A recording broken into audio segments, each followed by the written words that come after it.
Hello and welcome everybody to some Thursday night basketball here on ESPN with some SEC action between number 2 Alabama and the Auburn Tigers. Auburn looking to pull off that season sweep over the Crimson Tide.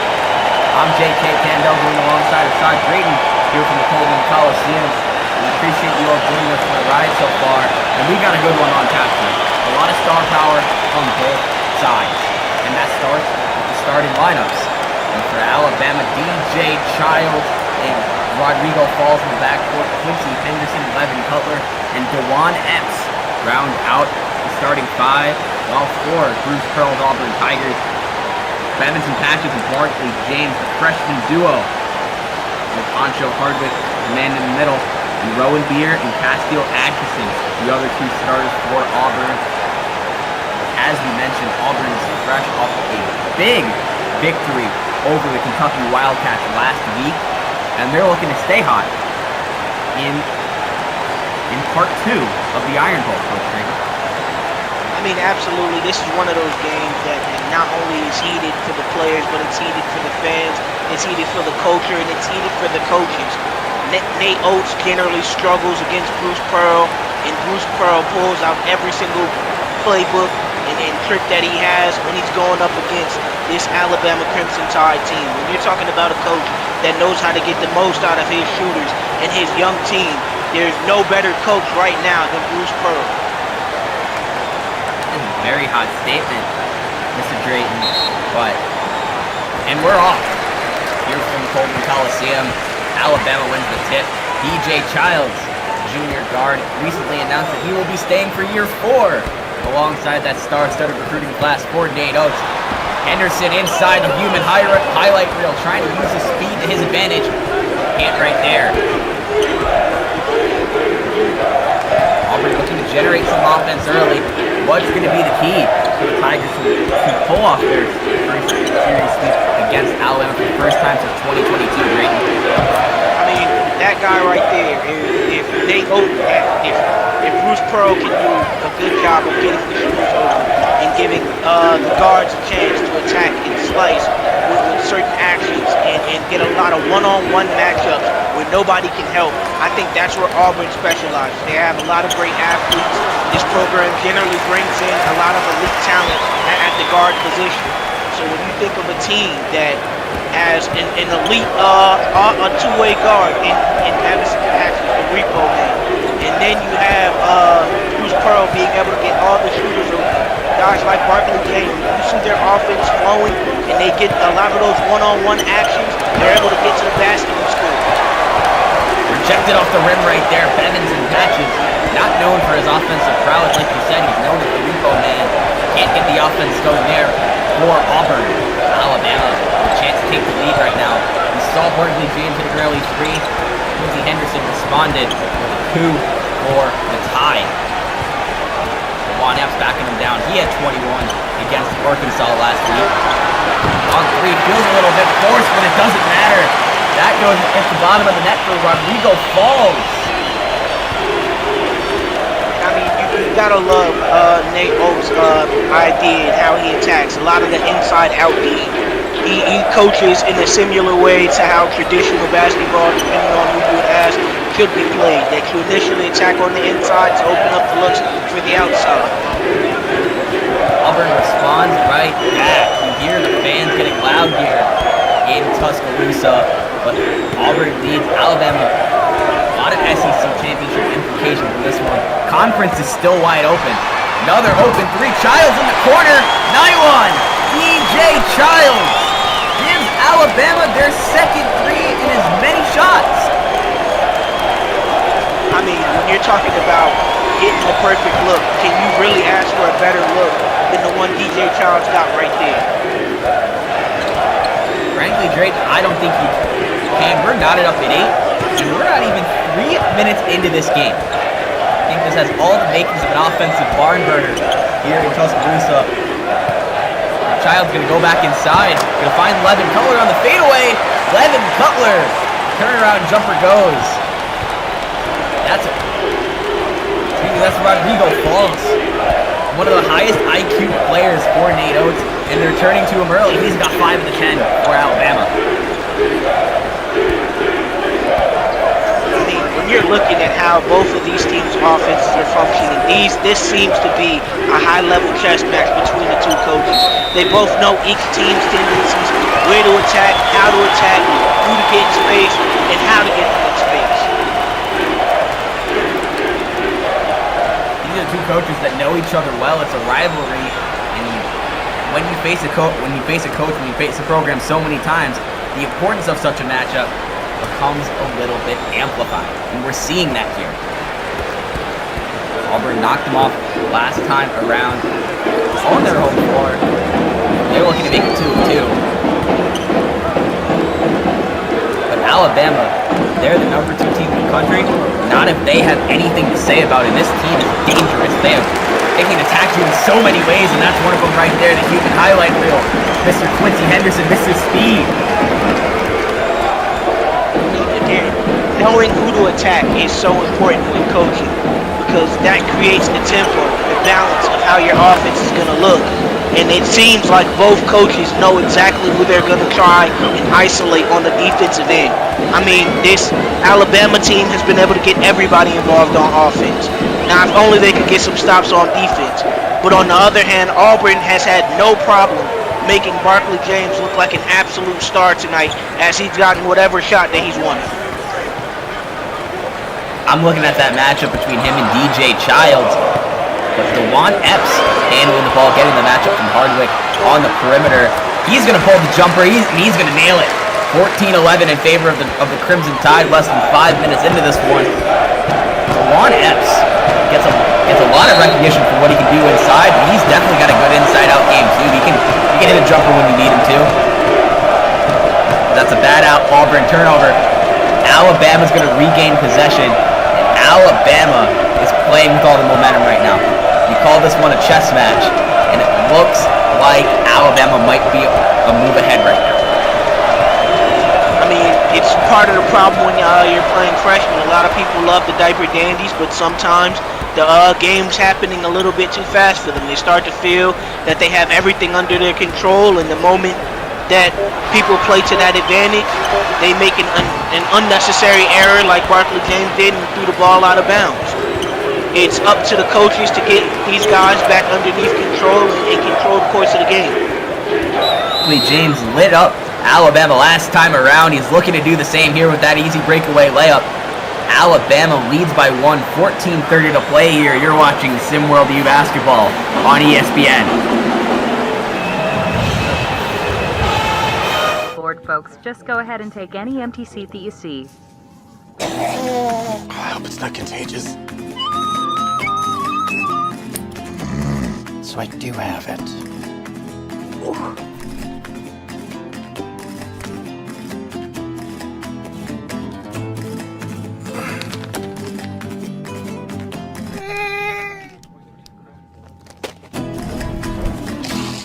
When your mom wakes up, can you tell her about me?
Welcome back, everybody.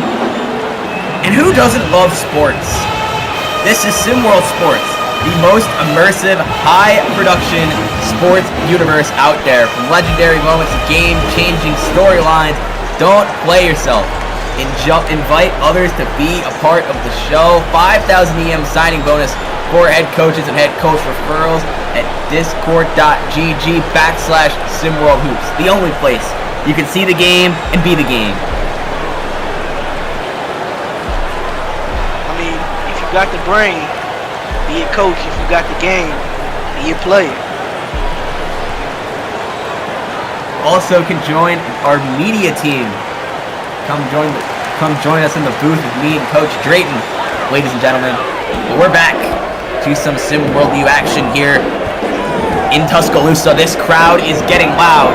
We heard some Alabama fans say that they would rather Auburn lose than their own team win.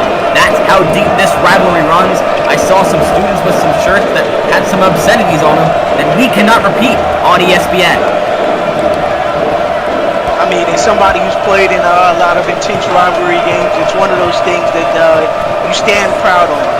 If you can beat the interstate rivals, then it just means a little bit more. And Barkley James absolutely came out today. Bruce Pearl is called everything in his favor. He knows how to get this guy open.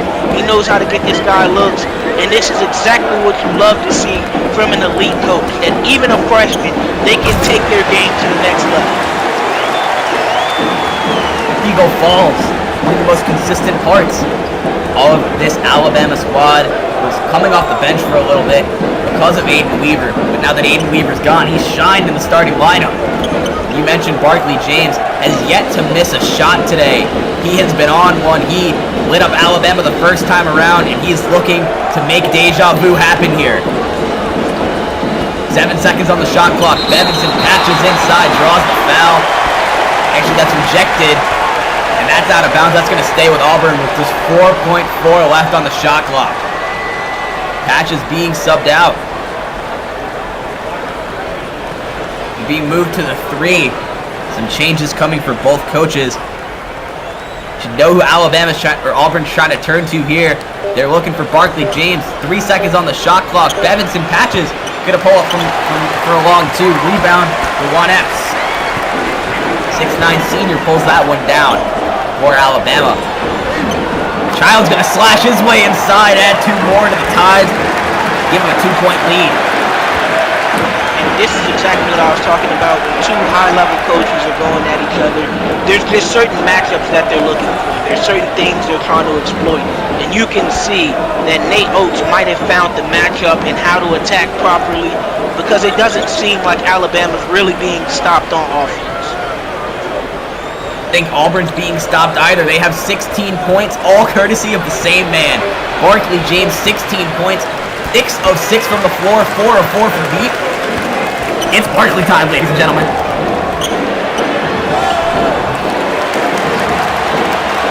That's 2 more right there. Rodrigo Falls has been the man to step up for Alabama today. 9 points in the early goings of this one. Team high for Rodrigo Falls, a 6'6", 220-pound junior from Gainesville. Auburn, another Tiger finally going to get on the board. Castiel Atkinson, the sophomore, gives out Auburn some points that are not courtesy of Barkley James. We all know what the James family is capable of, Coach Drayton. We know Benari. You coached Isaiah. It's a family that's known all too well in SimWorld U circles. I mean, I likened them to the Ball brothers of the SWBA. I mean, it's 3 brothers that to me are all equally as talented. There's one that has a skill set to me that stands out more than the other 2's, but I have my own personal bias. When we're talking about elite level play, that the James brothers, especially at freshmen, have shown some elite level gameplay. And while we're speaking on that, now we get to see both teams playing a little bit out of the depth, and you get to see those seniors, those juniors, those sophomores who are more familiar with the system and the scheme that the coach has crafted. So it's really system versus system when you're playing out of depth. There's no star power. Everybody's just playing their role and their assignment how it's supposed to be. Yeah, and Bruce Pearl loves to kind of run a very balanced ship. Everyone kind of gets their touches. Well, Alabama loves to light it up from deep. They like to outspace you. They love to outshoot you, and that's what I've noticed. And Nate Oates, they're always going to be near the top of the country and top of the SEC in three-pointers under his tutelage, because it's really what his MO is. I mean, Nate Oates, you don't get to be the number 2 team in the nation without having a few tricks and things like that up your sleeve. I do think that what makes Alabama such a quality team and such a quality program is that whether it's from the top guy to the bottom guy, there isn't really a drop. The rim defended the same. They attack the same on the pick and roll. It seems like there's no drop off on their shooting. This seems like the deepest roster in college basketball. Definitely think that it's either that I like them and I like Villanova. They're my 2 hoops area favorites. Right now, we're seeing Javion Buff go to the charity stripe for Auburn. Buff, a 52% free throw shooter, doesn't look like it's his forte. And he played rugby growing up. That's why he drew contact with such ease there, Coach Drayton. I mean, you kind of had me lost when you said he shoots 52% at the charity stripe, because I don't understand how the easiest part of basketball is what players struggle so much with. You're not going to get an easier shot than a free throw. You might as well hit both. I don't know if anybody else has seen it, but it looks like free throw shooting this year in SimWorld U has been very deflated. Shooting numbers have been very down to years of past, and it's something that these SWBA coaches and GMs are going to be, it is something they're going to have to work on at the next level, and it's something I think coaches need to pay more attention to. I don't necessarily want to blame the way basketball has evolved, but it seems like a lot of kids focus more on what they can do in game instead of the fundamentals of the game, if that makes sense. What you're saying? Inside Honcho Hardwick, the freshman. And add 2 more to Auburn's score. They're taking the lead, 24-22, 9:20 to play here in Tuscaloosa. Honcho Hardwick, he's that big body. 7 feet, 210. No Barkley James, it seems like the offense isn't stagnant. It seems like the actions were being ran from him, and were being ran from him because he had the hot hand, and Bruce Pearl loved what he's seen, but it seems like Auburn is able to dive right back in and get everybody some touches.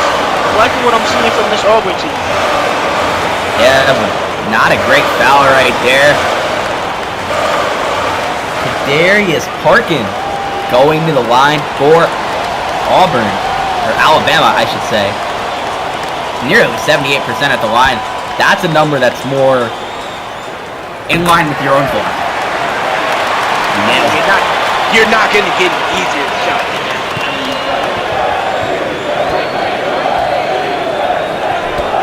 I would agree with that. It doesn't look like Auburn's getting stagnant, like you mentioned. Go right to the rack. Nice defensive recovery right there from Alabama. That's what they do. They play with a lot of quickness. As Rodrigo falls, a shot hits off the front rim. Auburn going to keep fighting back. This game's been a rock fight early. Auburn picks up the steal.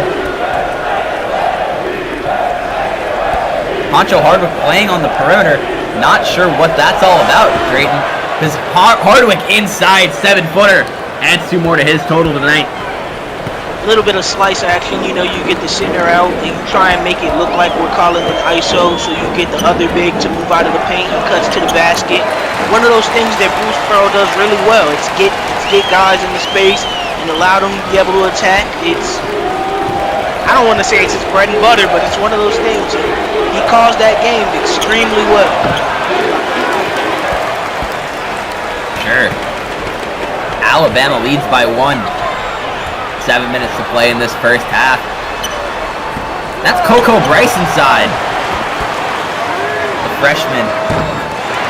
Not known for his three-point shooting. Knocks that one home right there. He's quite the athlete. Scouts have been saying he needs to work on that three-point jumper, and that three-point stroke gives Alabama a 4-point lead.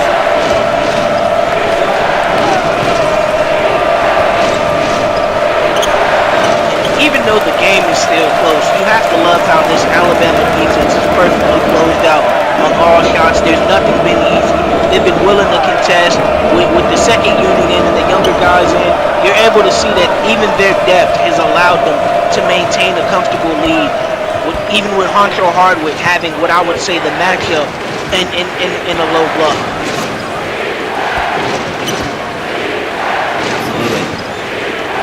Still no Barkley James in the game for Auburn. Doesn't look like it's much of a problem right now as they only trail by 4. And 1. Rodrigo falls. Called for the foul. Going to the line. Right there is Ahan McLaurin, the Auburn captain. Just 15 minutes a game, just under that. But he knows how to make his impact. That's exactly what a captain does.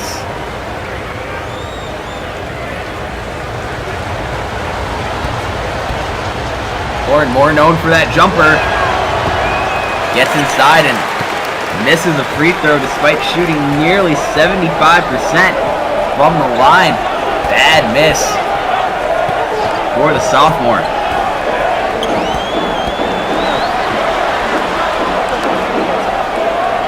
Right here, Alabama's kind of just getting it mucked up. Everybody was kind of in each other's way.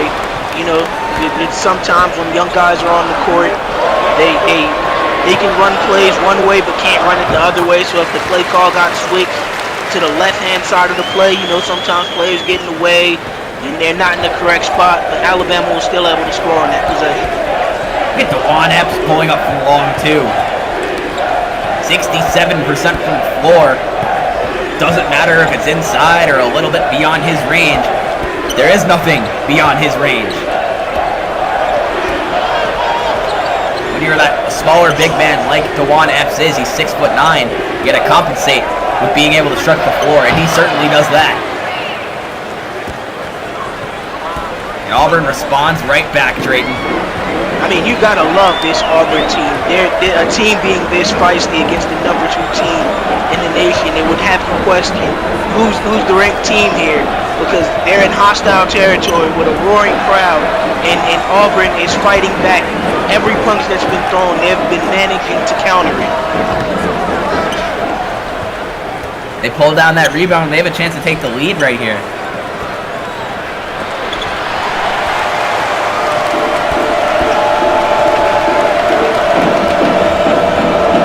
Hands-on defense by Alabama. They're willing to get everybody involved to make sure they can get a stop. You have to love what Nate Oates is doing defensively.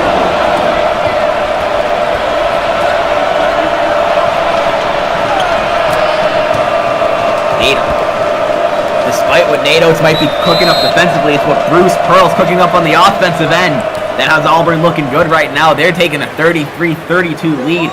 Alabama calls timeout, 4:38 to play in this first half. You're watching SimWorld U Basketball on ESPN.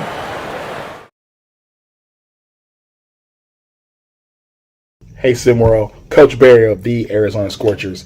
SimWorld has been an amazing opportunity for me as a coach, being able to build and mold my team to my liking and my vision, as well as growing and bonding with the players who come and play here in Arizona. SimWorld also allows me an opportunity to take ownership of something and see a product grow from the downside to the upside.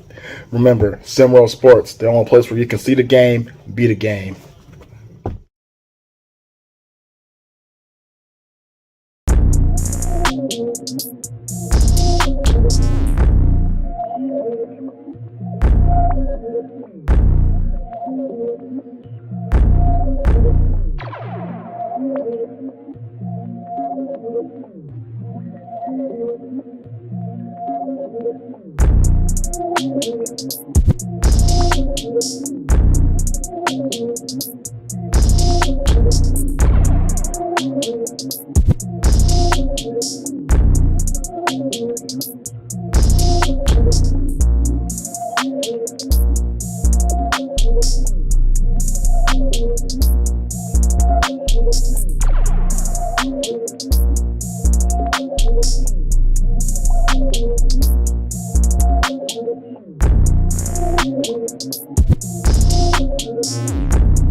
Welcome back, everybody. Auburn leads by 1. But don't forget, coming up next is our SimWorld U game of the week between UNLV and San Diego State. A lot of Mountain West championship game implications in that one. Be sure to tune into that one. Don't be sure to miss it.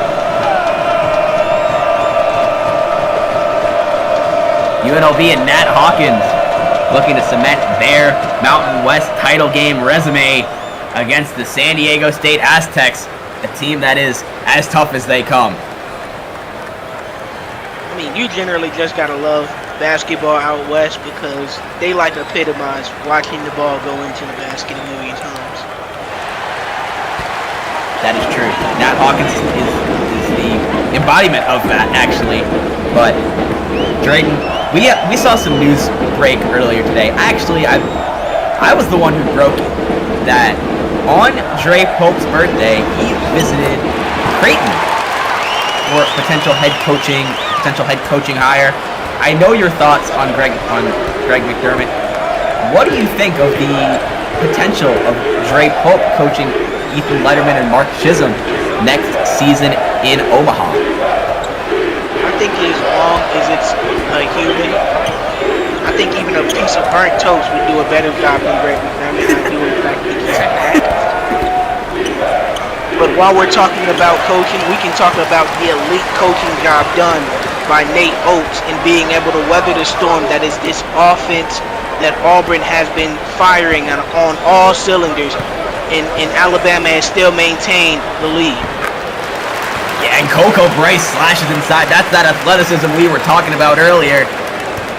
Alabama's up 3. Like you mentioned, fantastic coaching for Nate Oates in Alabama. I think it's both sides. This might be the collective best coaching I've seen in SimWorld U in quite some time, Coach Drayton. Last game you and I were on together, it was Kansas and Kansas State. I don't think we've seen quite a lot from Bill Self and the Jayhawks this year. Nothing like this Alabama team, who is my Hoops area favorite. I don't want to call out a favorite just yet, but if I did have a favorite, it'd be that team that they're the Wildcats, I believe, and they do a pretty good job of playing through everybody, and I believe they have an super elite freshman.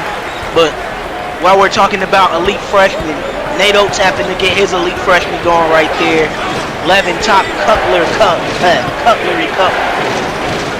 Levin Cutler, that's a guy who you know all too well. He played for you with the Beast of the East to conclude his prep career.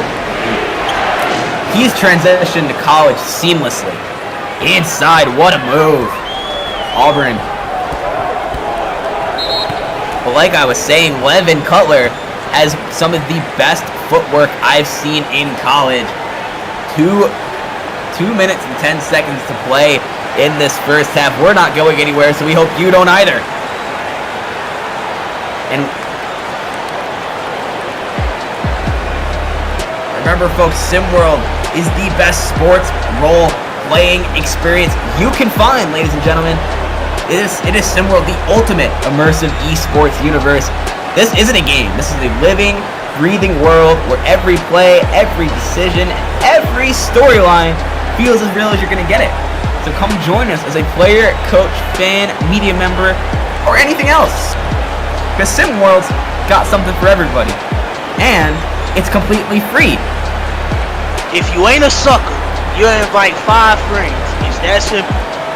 If you ain't a sucker, you invite you and 5 friends. Because it ain't in the world, Craig. You're not going to get a better experience than this in the world. And just remember, if you're not a sucker, you invite your friends. Coach Drayton, but like we mentioned, Levin Cutler has some of the best footwork I've ever seen from an 18-year-old big man. You're a guy who's coached him, so kind of just tell me a little bit about him and what you've seen from that growth in him over the last year. If I'm being honest, I know for a fact that he's one of the hardest working kids. Him and his father have been through a lot, so he's personally trained by his father. When you see the work that he's willing to put in and day out, and he always wants to improve. He's always asking, well, in this game I had this many points, but don't tell me what I did good, tell me how I can improve. And I'm somebody who's a glutton for punishment, so if he's ever asked me, hey, how can I improve from game to game, even though I had 20 in this game or like 18 in this game, I would tell him, hey, you didn't get this rebound, or your footing was off on this hook and that's why you missed it. And he's always been extremely receptive to being coached, and I think it's what's going to make him a great player. Barkley James back in the game. That's his first miss of the contest. Still 16 points, first 16 for Auburn. Able to disrupt it there, and Auburn's on the breakaway right now. They're on the 3v2, and Jameer Murdoch can't hit the jumper. Like you mentioned about Levin Cutler, my only concern with him is that I think he could afford to gain a little bit of muscle mass before he goes pro, but I like his range, I like his toughness, and I really like his footwork. I mean, at 18 years old, we don't definitely know if he's done growing, if this is his final weight, his final size, and all that. And while we're talking about the ability and the team of Alabama, we also got to bring up the great job that Nate Oates has done recruiting, because this Alabama team, while they're losing some, they definitely stayed down low and kept firing by bringing in 2, in my opinion, of the best seniors in this class, in Kai Killins and Almighty Soul. When you're talking about what this Alabama team is this year, I think they can be even scarier if these guys are willing to come in and play their role next year. Definitely, but I think what you're mentioning is this team is going to lose DeJuan Epps. He's probably going to the SWBA draft, and they brought in quite an admirable replacement who you didn't mention, and that's Leonardo Fields, a guy who's just as disruptive on the board, probably the best rim protector in all of SimWorld Prep, and having 3 top 12 players in all of SimWorld Prep coming to join Alabama next year, that's how you stay locked and loaded, and that's what good coaching is in a conference as competitive as the SEC. And while we're on recruiting, I do believe a former player of mine had his foot in his mouth when making a special request, I believe it was. Players, please do not tell your coach who to bring in. I don't understand why you would do that.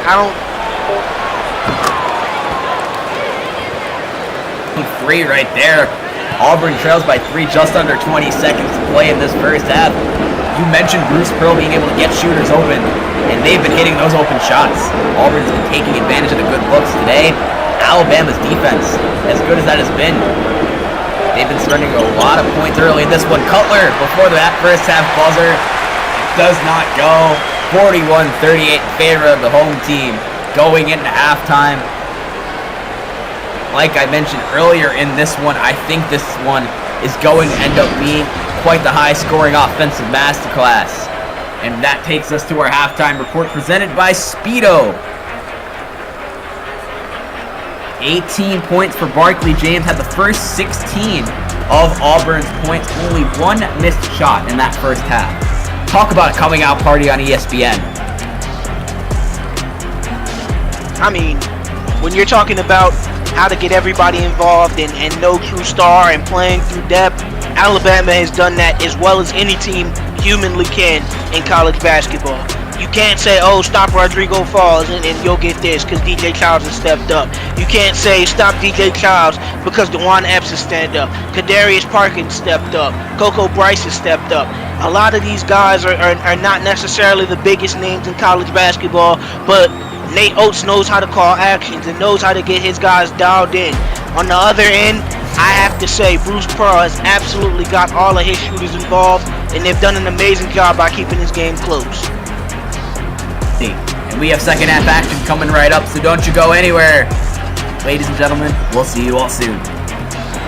SimWorld, SimWorld, SimWorld, SimWorld, SimWorld, SimWorld, SimWorld, SimWorld, SimWorld, SimWorld, SimWorld, SimWorld, SimWorld, SimWorld. It's a place where average Joe can work on his craft and grow. Say you the new magic, yo. Well, why you ain't passing, though? Better get you a basket, bro. Cause this ain't no Madden, no. This is real ball life from prep to pro. Kamal Park, this ain't no fashion show. It's the opportunity for you to be the one to shoot the three. In the clip, game on the line. They like, who is he? Must be the 2-3 or 2-4. The one twice. Coach saying do more. Scouts like that boy nice. Drive up the price. Push up the stock. Build up your name. Stir up the pot. Piss off the eye. As a player or a coach, here it is, dog. SimWorld, this is your shot. Yo, yells. SimWorld. You know your boy gotta get some of this, right? SimWorld. Rick Blaze. SimWorld. Ladies love. Let's go. I be on some ballers, trying to get my hands on a scholarship. Pretty young thing already knew my name, said she wanna try out on a scholarship. Hold up, let me PG it. Porn go past, but you know I'm gon' do it. Podcast facts, Big Bob on the snacks, and you know I'm in my bag when March can't beat it. Baby, I be trippin' with my foes, tippin', shot out to the ballers. No bull like I'm Pippin'. Rick Blaze hit him with the freestyle. SimWorld Hoops, man, them boys wild. SimWorld, SimWorld, SimWorld, SimWorld, SimWorld, SimWorld, SimWorld, SimWorld, SimWorld, SimWorld, SimWorld, SimWorld, SimWorld, SimWorld. And then when their lead expanded, they turned into a highlight machine, except for the problem was there was no film in the camera. Do you have the mind of a coach?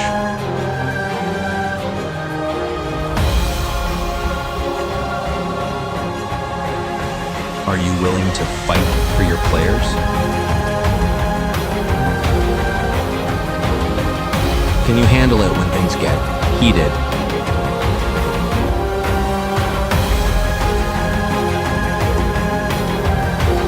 Can you manage your star player's ego? Can you handle the stress?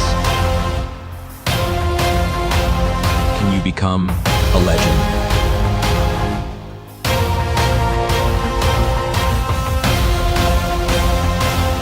The only place in the world where you can coach live in a virtual world.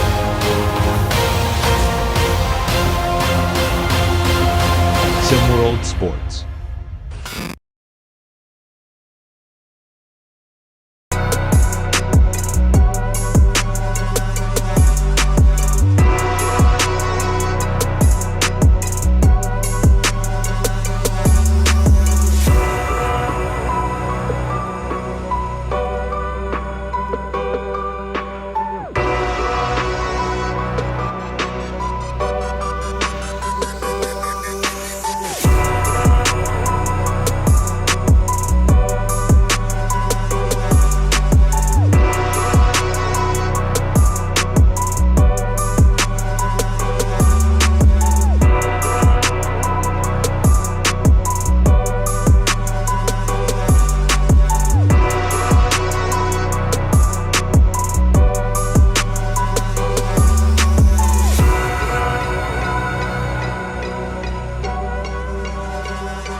Welcome back, everybody. We got some second half action on tap for you in what appears to be a tight game between Alabama and Auburn. Iron Bowl Part 2. But before we see any further, it is time to shout out the chat. Huge shout out to everyone watching, whether you're tuned in on YouTube, Instagram, Facebook, X, TikTok, or even LinkedIn. We see you and we appreciate you.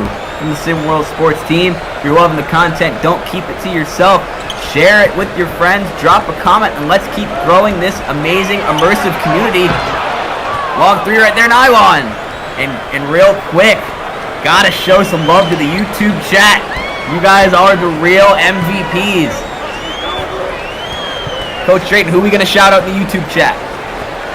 Join us.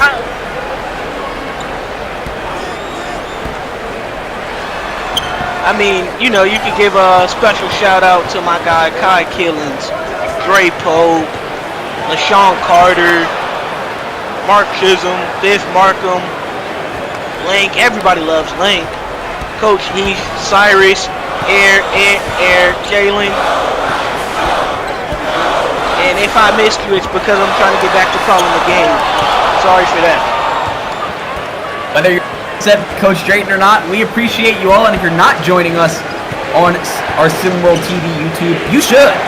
But regardless, we appreciate you all on all platforms. Auburn took the lead with that 5-0 run over the second half. Barkley James has been all Barkley. Wide open three, long triple. Rebound Epps. Barkley James has been trying to feed his hot hand right now. That sometimes can be his undoing. Getting a little bit too confident, just like his brother Benari.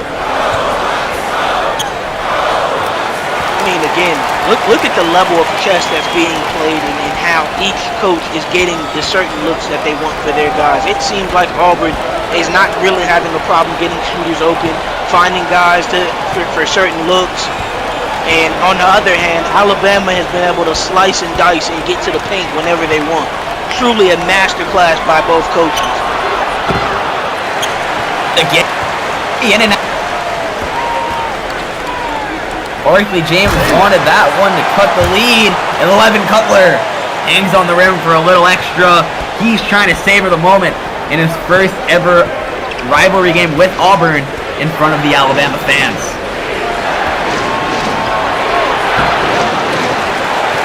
James again, that's 3 straight missed threes. Looks like the Auburn star of the first half is starting to go a little bit cold. He's getting slow-footed. That tends to be his weakness when he's getting careless with his footwork. And right now, Auburn's trailing by 2 because of that. Section right there, right back to DeJuan Epps, and Epps is there to clean it up. I mean, even still, this Alabama team has had no trouble slicing and dicing and getting into the paint, even when shots are getting blocked. You love to see what Nate Oates is calling with that inside-out game. 7:43. We're going to take a quick break. Don't go anywhere, ladies and gentlemen. You're watching SimWorld U Basketball on ESPN.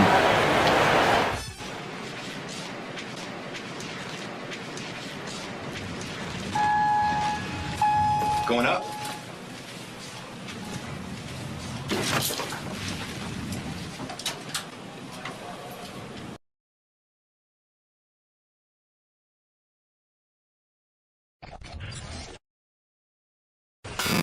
It's time to see the game, be the game.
Welcome back, everybody.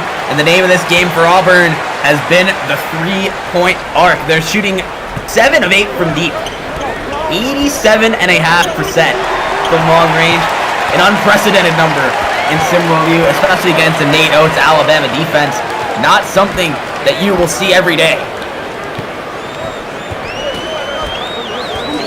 I have no idea how Alabama has fallen susceptible to the amount of times that they've gotten shooters open, but I have to give Bruce Pearl his credit for the ability to pin down screens and all the motion that he's calling just happens to get all of his shooters just amazingly open where it's usually no defender in sight.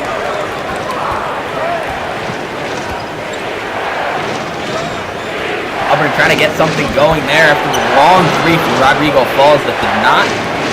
Clanged off the front rim. Bevins and Patches through some contact. Rebound Childs. Patches, we talk about it with him a lot. When his offensive game starts to progress and grow a little bit, I think he's going to be one of the most fun players to watch in all of SimWorld Hoops. You see what he can do on the other side of the floor, and he's fantastic, but the offense just has not gained that consistency yet. Shot isn't there yet, and he needs to gain a little bit of toughness, I think. James, top of the three, nothing but net.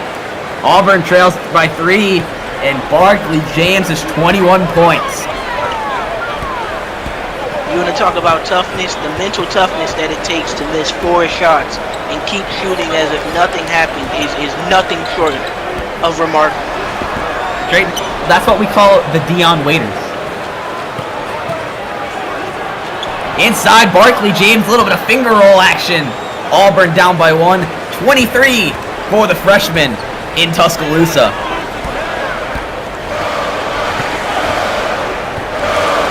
I think he's establishing himself as the new Tide killer.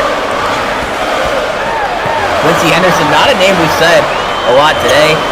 The human highlight reel, Quincy Henderson, no good. Rebound by James. Trails by 1, pulls the shot up, and he gets another one to go. That's 25 of the 50 Auburn points, courtesy of that man right there. Barkley James came to play tonight. I mean, when you're on, sometimes you're on, and he cooled off a little bit and then got right back on. Bruce Pearl, I mean, I don't know what he's giving his kid, but this is exactly, if you're a shooter, this is probably your dream school because he's excelled at getting Barkley James all the looks in the world. Saw Benari James end up at Davidson. Decision that could have helped him, could have hurt him as Red Losi cleans it up on the boards. But Barkley James picks the school that is the best possible fit for him to be a go-to scorer and a shooter for Bruce Pearl's squad. But Auburn calls timeout as they trail by 1, 13:56 to play in this one. And we got a live EM giveaway upcoming. The number of you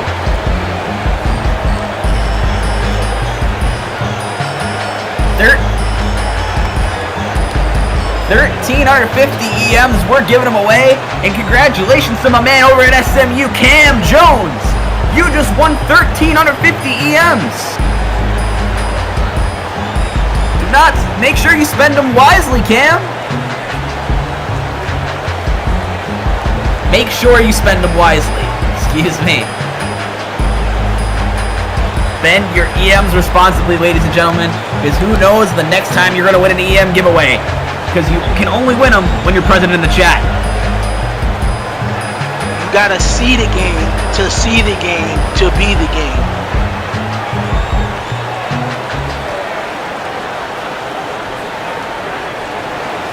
But let's talk about Barkley James.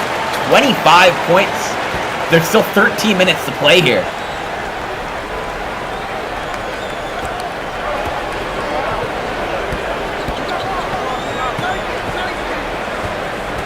Making substitutions early in this one. No starting big men in for Alabama right now. Interesting to see how Bruce Pearl will respond to that as Auburn calls it up. Alabama basketball inside. DJ Childs, one-handed tomahawk clutch. And I think this is the DJ Childs that had so many people hiring him. That he was on all those draft boards. Why he was projected so well. now that he's no longer feeling the strain of his injury, I think we really get to see what made him so elite as he's been leading Alabama in this game.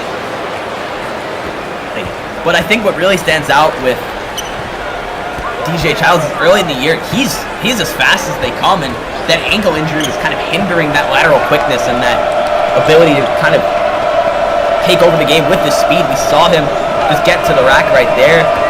DJ Childs is just that high IQ point guard that Nate Oates loves. That's exactly what every single coach should want in their point guard.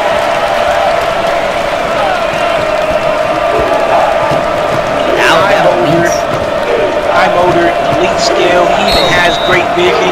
Oh my God! And Matthews with a rough foul on Jameer Murdoch. Murdoch going to the stripe to shoot two.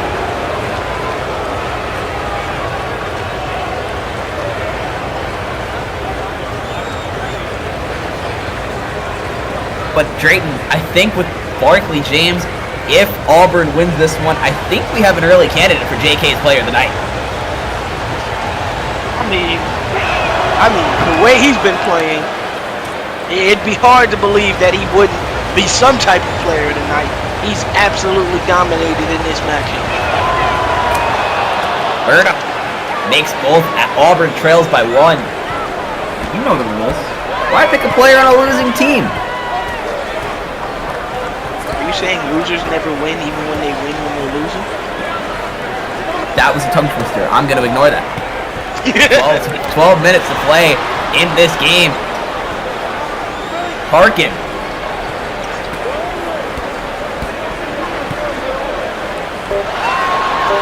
Shot clock expiring for the Tide. Long three from the next zip code over. Auburn pulls down the rebound. No Barkley James in the game right now. Wonder if his hot hand will subsidize with him not on the floor anymore. I mean, you can argue that's what happened the last time he checked out. He pulled off a little bit, and then after a while, he moved it right back up. And speaking of heating up, that was an absolutely unnecessary heat check. Hey, you make a good point, but now this could be on Nate Oates and Alabama's time to take advantage with James not in the game, but Auburn still leads with or without Barkley James.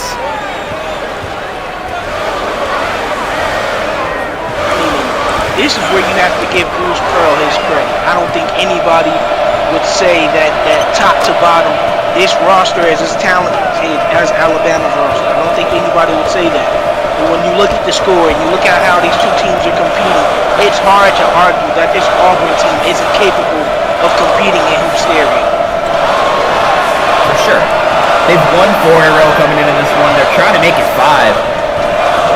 Looking to improve to 15 and 13.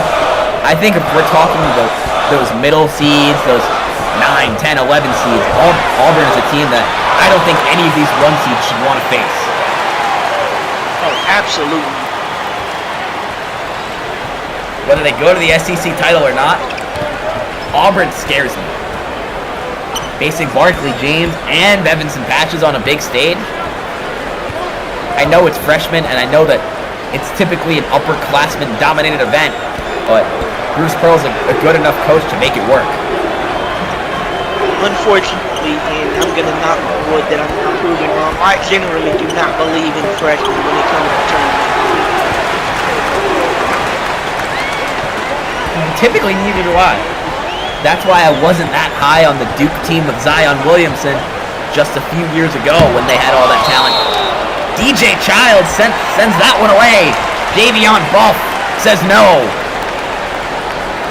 We get a replay of another block from the first half on Bevinson Patches. Aaron Matthews, the Alabama captain, swats one away of his own.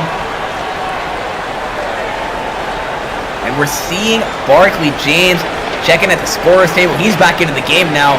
Don't think that rest was very long for the star freshman.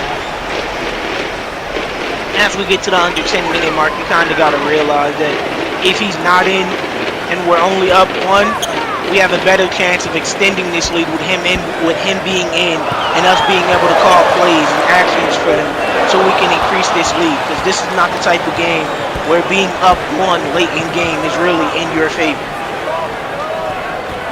On the road for Auburn, certainly. I think shakes the defender, air balls the three. Think that rest might have taken over his hot streak. Alabama basketball, 9:20 to play here.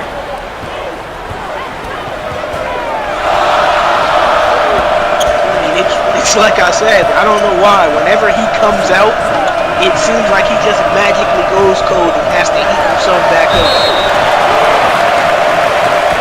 Kissing call for the foul, Quincy Henderson.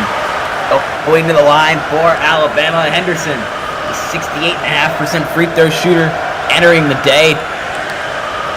And he's fantastic around the rim. Fast. There's a reason we call him the highlight. Mr. Highlight Tape, Quincy Henderson. Love what he can do in the painted area. He misses that one. Really pivotal miss. I mean, you know, these kids, they no longer believe in the importance of hitting an easy free throw, I guess. As if he would have hit both of these, it would have gave Alabama a 1-point lead. But now, at best, you can tie it. Definitely. 58-58, 9:02 to play here. James inside. Adds two more to his point tally. 27 on the day. Rapidly approaching my favorite thing on the McDonald's menu, the 30 burger. I don't eat McDonald's. I'm gonna assume that's a good thing for McDonald's. It is not a real thing. It was a pun I made for the moment.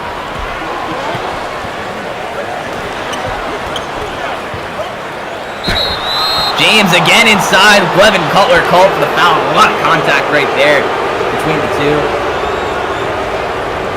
Cutler doesn't look like he enjoys that call. Heard some obscenities flying from his mouth there. Nate Oates isn't happy either. Barkley James going in the line now for Auburn. Shoots well at the line. Get up to 29 points on the game. There's one. Alabama leads by 3. Coco Bryce subbed out for DJ Childs for Alabama. Starting lineup in for Alabama right now with 8:22 to play.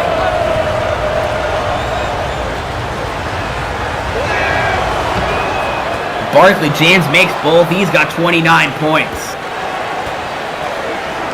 I mean, when we're talking about an elite night, this is an elite of a night as you can have, especially in this type of rivalry game.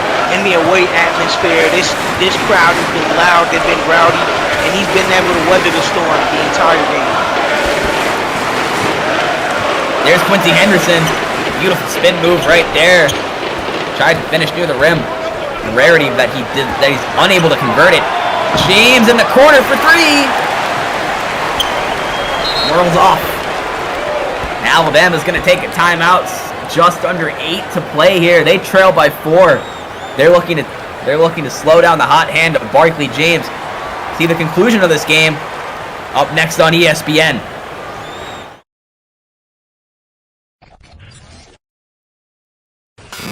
I'm CC Lila, and I always wanted to be a pro coach. And SimWorld Hoops is the place where I'm able to live out my hoops dreams. SimWorld Sports is the only place where you can see the game, be the game.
We at Carnival take our mission to be America's most fun vacation very seriously. So I'm making changes at the top, effective immediately.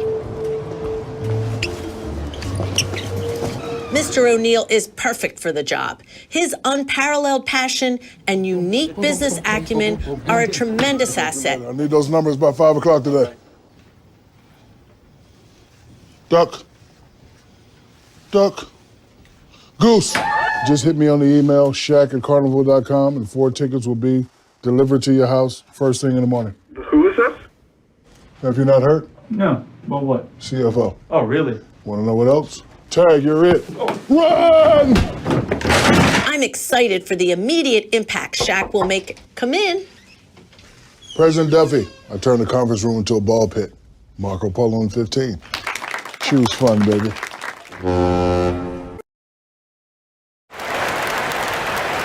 Welcome back, everybody. Where Alabama is on the ropes. Nate Oates, as good of a coach as he is, has no answer for Barkley James. I don't know how much of it is Bruce Pearl's doing or how much of it is just Benari James going on a rampage on the national television spotlight. I mean, when you have two high caliber coaches like this, I mean, everything has to be accredited to the coaches. I mean, they're getting the guys into the spots. They're getting the looks that players are generally looking for. This Auburn team has been flowing perfectly, and everybody, as far as it goes on paper, would say that this team shouldn't be capable of beating this Alabama team. But Bruce Pearl has been, it's a thing that we say in New Jersey. He's on his wooden beads.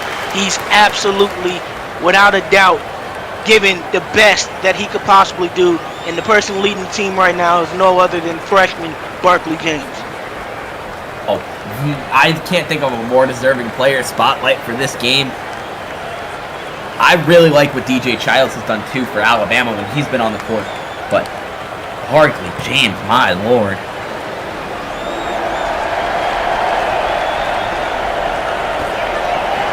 To think that Keandre Baldridge for South Carolina giving him a run for his money for best performing SEC freshman tonight. Childs. I mean, when you look at how he's been playing tonight, it's like he's a man possessed. Levin Cutler looks possessed right there. Takes advantage of the mismatch on Barkley James. Alabama trails by 2.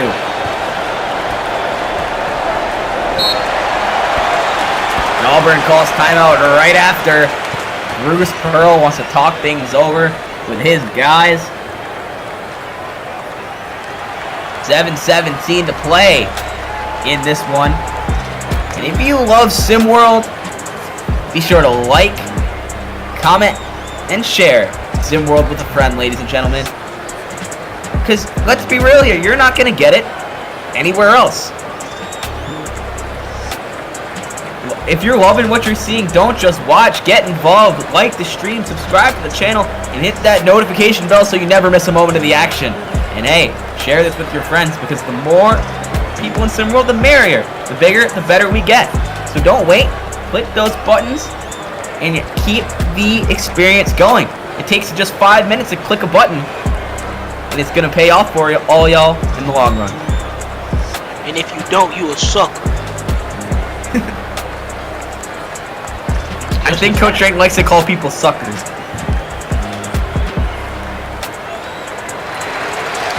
I don't make the rules. I just follow them. According to who?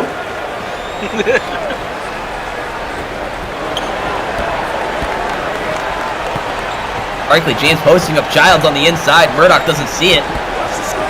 Auburn looking like they're trying to waste a little bit of time. Barkley James wide open to the right wing, and he gets it. Barkley James, 32 points. 32 of 64 Auburn points. As they lead by 4.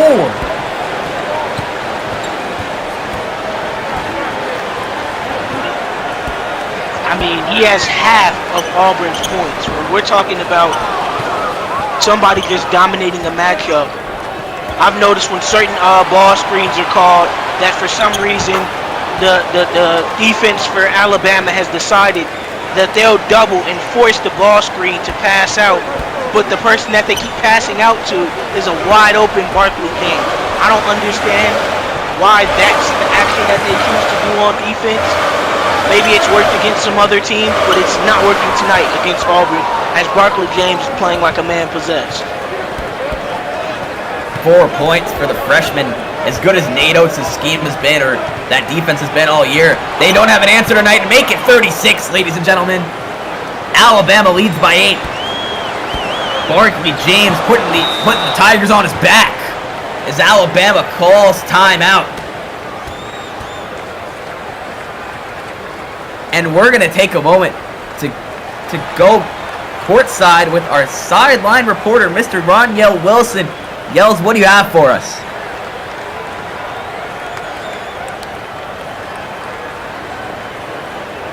Send it down to the third member of our crew, ladies and gentlemen, Roniel Wilson. Having some technical difficulties there. My apologies. Coach for Alabama is absolutely livid on the sideline. He is saying to his players, get on Barkley James. I cannot understand why he is open. What I'm hearing on the sidelines, he's called this timeout. He's going to get Quincy Henderson on him, one of their better defenders, to figure out how they can stop him, how they can fight through these ball screens, and how they can not find Barkley James open for the rest of this game. Back to you guys. Thank you, Yells. Appreciate it. Nate Oates has every right to be mad right now because it doesn't matter what they do. 36 points for Barkley James. Like Coach Drayton says, he's playing like a man unleashed. I mean, if Nate Oates can get his guys going, I do think that Alabama has the talent and the potential to come back into this one. But for some reason, the crucial shots that they've always needed to hit, they haven't been able to make them. Sometimes they're settling for tougher shots like that one, and they happen to be made. But in a game like this, where you're swinging for the fences and they're just getting easy jump shots, it's only a matter of time before your tough shots catch up to you. Looks like Auburn's gotten everything they've wanted on the perimeter. Murdoch kicks it inside to Atkinson. Atkinson gets rejected, but Hardwick's there to clean it up. Another open three-point shooter for Auburn. Rowan Beer can't hit the triple. 20% three-point shooter. Not the look you want, but it's the look they got. Alabama's still very much in this one. They trail by 4. Despite whatever you might have seen from Barkley James, they're trying to take him out of the game plan, but doesn't matter. Barkley James wide open from 3, he gets it again. 39 points for Barkley James, a career high in SimWorld U for the freshman.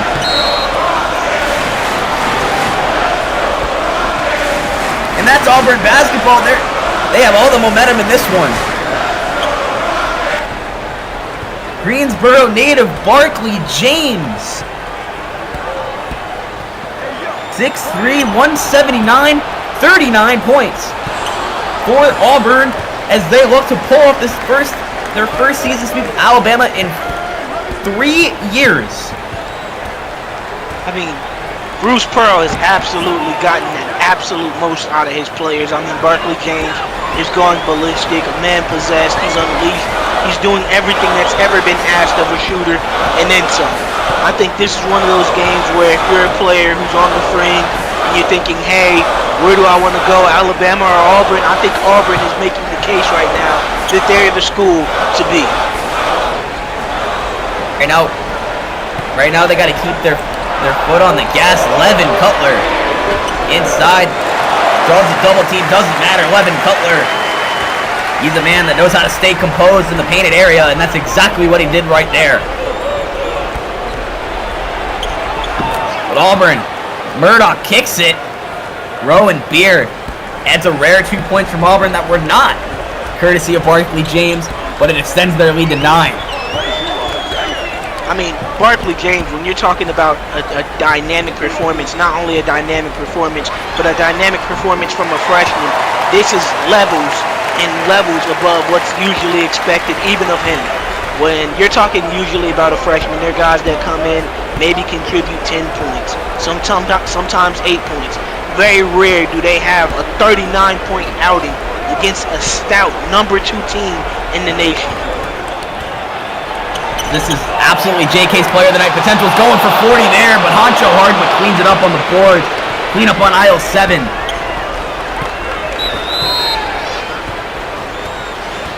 Alabama's going to call timeout with 2:30 to play here. They're on the brink of being upset and swept by Auburn, but a reminder that coming up next, we have San Diego State and UNLV Mountain West basketball with some real important Mountain West championship implications. And before that, we have an extended episode of Hard in the Paint with Yales and Rick Blaze. Be sure to stay tuned in for that, ladies and gentlemen, because you know that Yales likes to get interactive with Hard in the Paint. I don't know, I'll be tuned in. Who is Yales? Never heard of him. Next question. That Rick Blaze guy, I heard of him. He's good. He even makes some dope music, but never heard of nobody named Yales. Yales is what people do at movie theaters when they don't know, when they're not watching. 1 p.m. Penn State, Ohio State. Big Ten clash as Cody Johnson and Nick Beal need to duke it out with Hoopsteria bids potentially on the line. Both bubble teams, but Auburn's on the brink right now. They're up by 9, 2.5 to play, 2.5 minutes to play here. Falls is going to get the screen from Epps, and Falls gets fouled by Hardwick. Clock stopped with 2:22 to play here. A lot of time. Time might be of the essence for Alabama.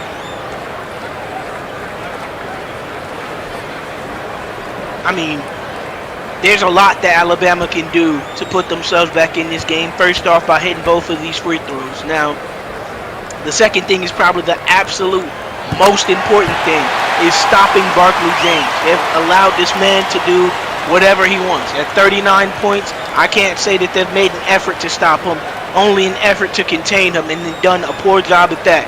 If they can somehow stop Barkley James and go on a run, I do believe they can come away with this win.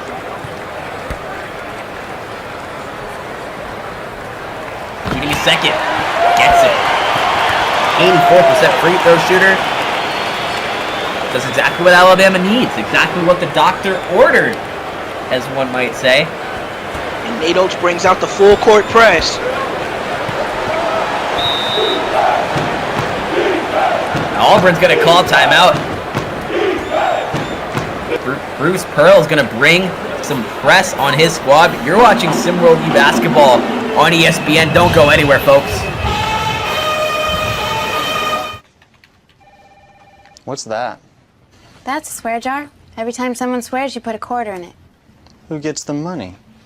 I don't know. We'll use it to buy something for the office, like a case of Bud Light or something. Fucking awesome. You, Bob. You, Jim. Eric, I have a bag on line 3 for you. Can I borrow your pen? Can I borrow your f***ing pen? Will the owner of a white station wagon please go f*** yourself? We're gonna go down there and we're gonna f*** some ass. We're gonna f*** some ass. We're gonna do whatever we have to because we're gonna s*** some Hoop. Doesn't count. Shut the up!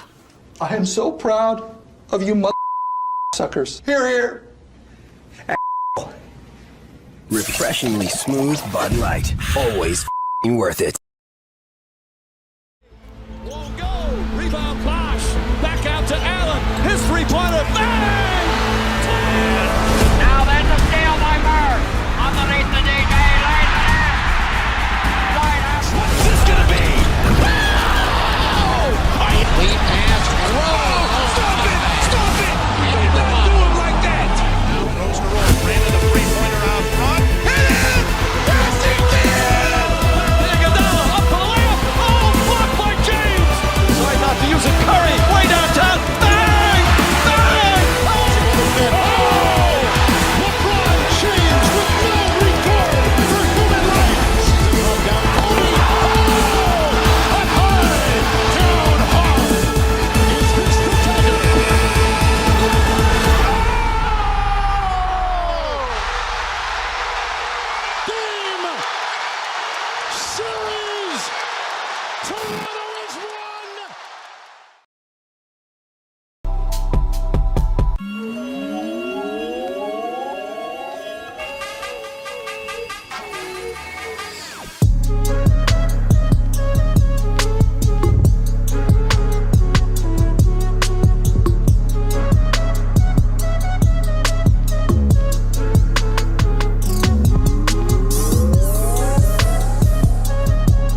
Welcome back, ladies and gentlemen, where Auburn leads by 7, just about 2 minutes to play. Barkley James with a step back, he's feeling himself.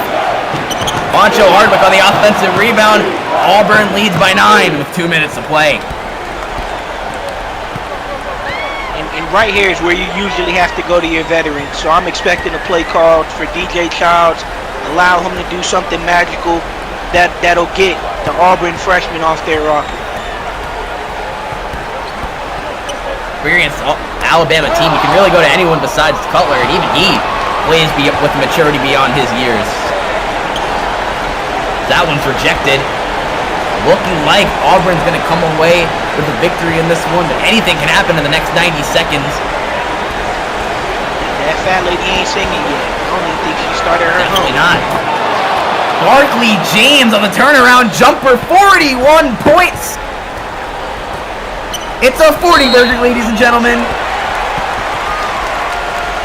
Poncho Hardwick called for the blocking foul.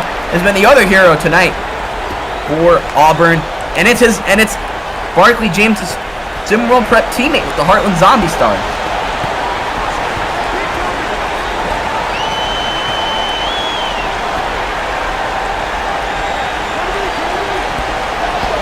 A great call right here. Henderson. Cutler inside. He converts. And Alabama still trails by 9 with under a minute to play. They're either going to play the foul game or they're going to try and get a stop.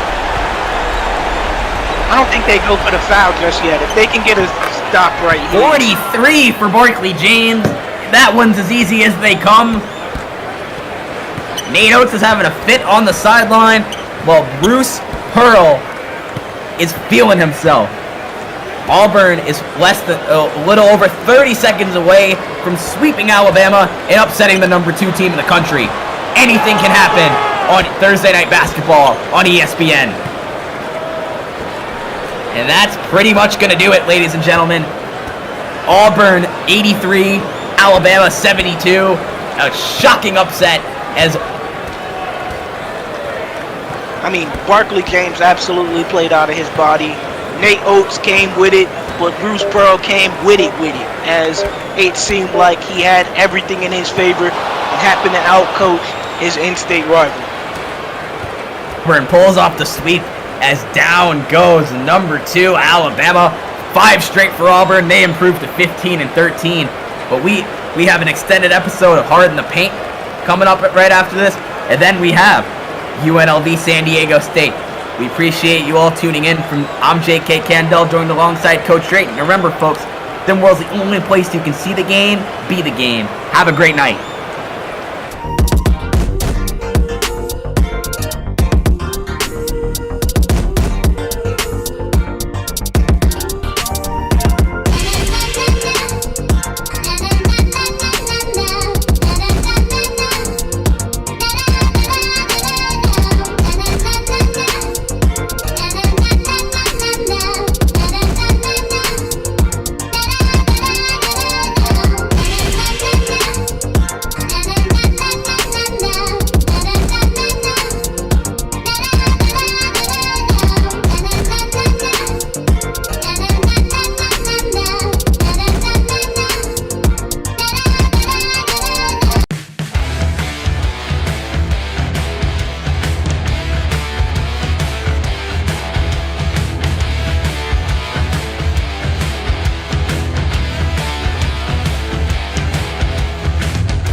motivation ain't required. I go hard in the pain even when I'm tired. Cause tomorrow ain't promised. I give my all, ain't nothing less.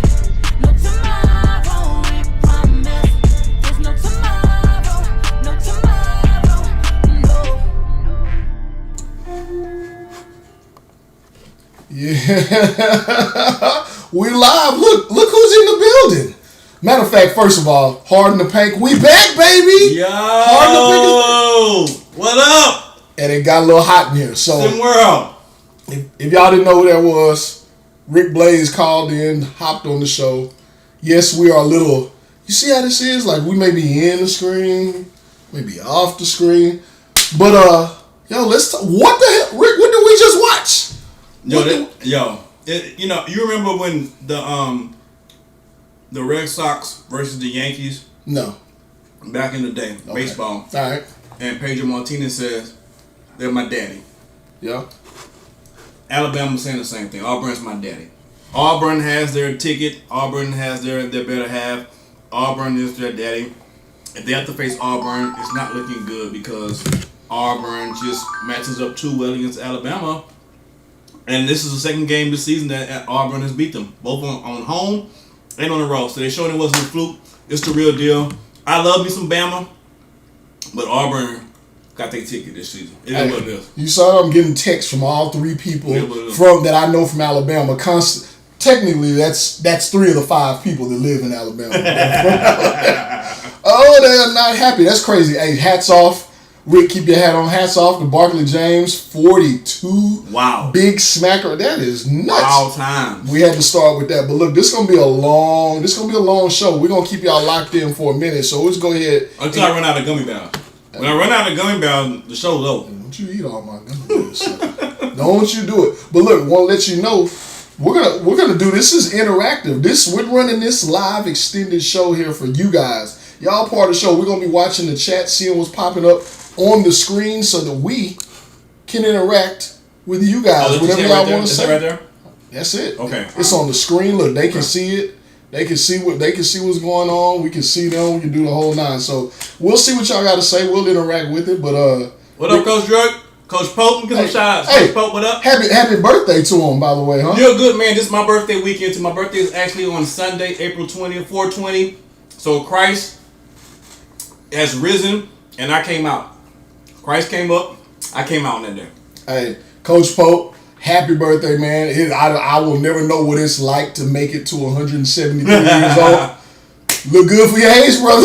You're looking good for your age. But yeah, you want to go ahead and get the shout outs out there? Yeah, let's get my. Let me get mine out the way. I'm gonna let you because Rick does so well at mispronouncing y'all's name on YouTube, and I want y'all to get it live so you can see the confusion on the face when he reads y'all's names that have numbers and backwards letters and stuff. All that stuff y'all do. Thanks. First, I want to go ahead and give a shout out to the 300 that are watching us, almost right at 300 on TikTok. We appreciate y'all for being locked in. I don't have Instagram pulled up at the moment, but we got a number of people on there. All y'all across X, Twitch, because this ain't gaming. This is a world. But appreciate all y'all for tuning in. And Rick, go ahead and get some of them out on YouTube. Yo, what up, Biff, Cam, B-Ron, what up? Magic, this is Magic Johnson? It's Magic Johnson's in the building. Magic C. Or no, just Magic Johnson. Magic Johnson, okay, what up, Magic? All right. He ain't Irvin, though. Yeah. DeBoer Scholar, what up? Virtual Rez, Kendall Joyner, what's up? Hey, it's y'all, Coach Drayton, what up? He's just said I better get a shot. I got you, Coach. Hey, man, your legend is growing in the New York area because Syracuse sucks balls. But you're going to come in and say, if you win 4 games. 1 game! If he wins 1 game. 4 games is a statue. 4 games, they build a statue. 1 game, he's already surpassed. Yes.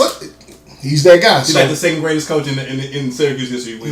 I don't know. They did have Jim Boeheim. I said second greatest. Second greatest. After Jim Boeheim. Well, hey, appreciate y'all. Make sure y'all are getting Jordan Scott, what up? Hey, Rip, what up? Whatever y'all want to say in the chat, whatever y'all want to do, make sure you throw it in there. I got to get a couple housekeeping things. For y'all tune in on TikTok, I see all the comments on TikTok and Instagram because y'all are not in the place where we need you, which is YouTube. You're like, what game is this? Is this NBA? What is It's called SimWorld Hoops. Check us out at discord.gg/SimWorld Hoops. You'll see what it is because it's not a game. It's not a game, Craig. It's an entire world. 24/7, 24/7 media coverage. Your story is not just your story. It's everybody's story. It's an ongoing world. So make sure you tap in for that. But and you get free gummy bears. You do not get free gummy bears. Oh. Rick, it's only because you here. I get free gummy bears. Hey, Somebody get free gummy bears. Lucky dog. Lucky dog. The pineapple ones are the best. Is the pineapple one? Grab that. Grab that. My man got mad gummy bears. Let me see this. I know it's in black and white for y'all. Here, these are the kind of things we talking about on Hard in the Paint. I bet you did not know that the green ones are strawberry. Hell no. Hell no. That can't be fact. The red ones are cherry. The green ones are strawberry. You lying. I know. I'm a connoisseur. I can eat a 5-pound bag. No, are you of serious? The green ones are strawberry? I can't make this up. Under what conditions is it strawberry? It's green strawberry. The stem. I don't know. It's a plant. Somebody verify that. I can't. The green ones are strawberry. I got green. I got green right here. Blueberry gummy bears are better, says Virtual Riz. Okay. I've never. Those are the what you call them? I eat those too. They're all blueberry. They're the soft gummy bears.'s talking about man, I forget the name of them. I know you shop at Marshalls. I know that now. Virtual Riz. The pineapple one. The pineapple. I know that you shop at Marshalls. They got the big bag. It's the white bag of gummy bears. Has the blue one. The legit's Haribo or Haribo, however you say it. Gold bag. Speaking of food, I had a thought. Yeah. What is the most inconsequential item to be on any food? It's an item that's on a lot of foods. Let's say, what's the most inconsequential vegetable on the food? What do you mean? Like it has no place. Like it shouldn't be. No one should be even. It means nothing. Something put on a food, yes, or an actual food? Something put on the food, but it's a vegetable. Oh, I'm gonna tell you because I use it. Maybe it's not what you're talking about. I use the hell out of it. I cook 3 maybe 4 times a year, and when I do, it's so much on it. Parsley. I go crazy with parsley. I love parsley. Parsley is a great. It makes it look like you really did some gourmet stuff. Sprinkle a little parsley. You want to cook something for baby? Cook something for the family? Wait. What is it? It does kind of taste like strawberry a little bit. A little bit. I just had it. A little bit. It does a little bit taste like strawberry. Oh, Rick, you're crazy. That's really weird. Let's talk. For me, it's lettuce. Lettuce has no place on anything. You put it on a burger, it's useless. It's got to break up. It breaks up the texture. You need it there. No, you don't. No, you don't need lettuce on a burger. Yeah, you do. You need it in the taco too?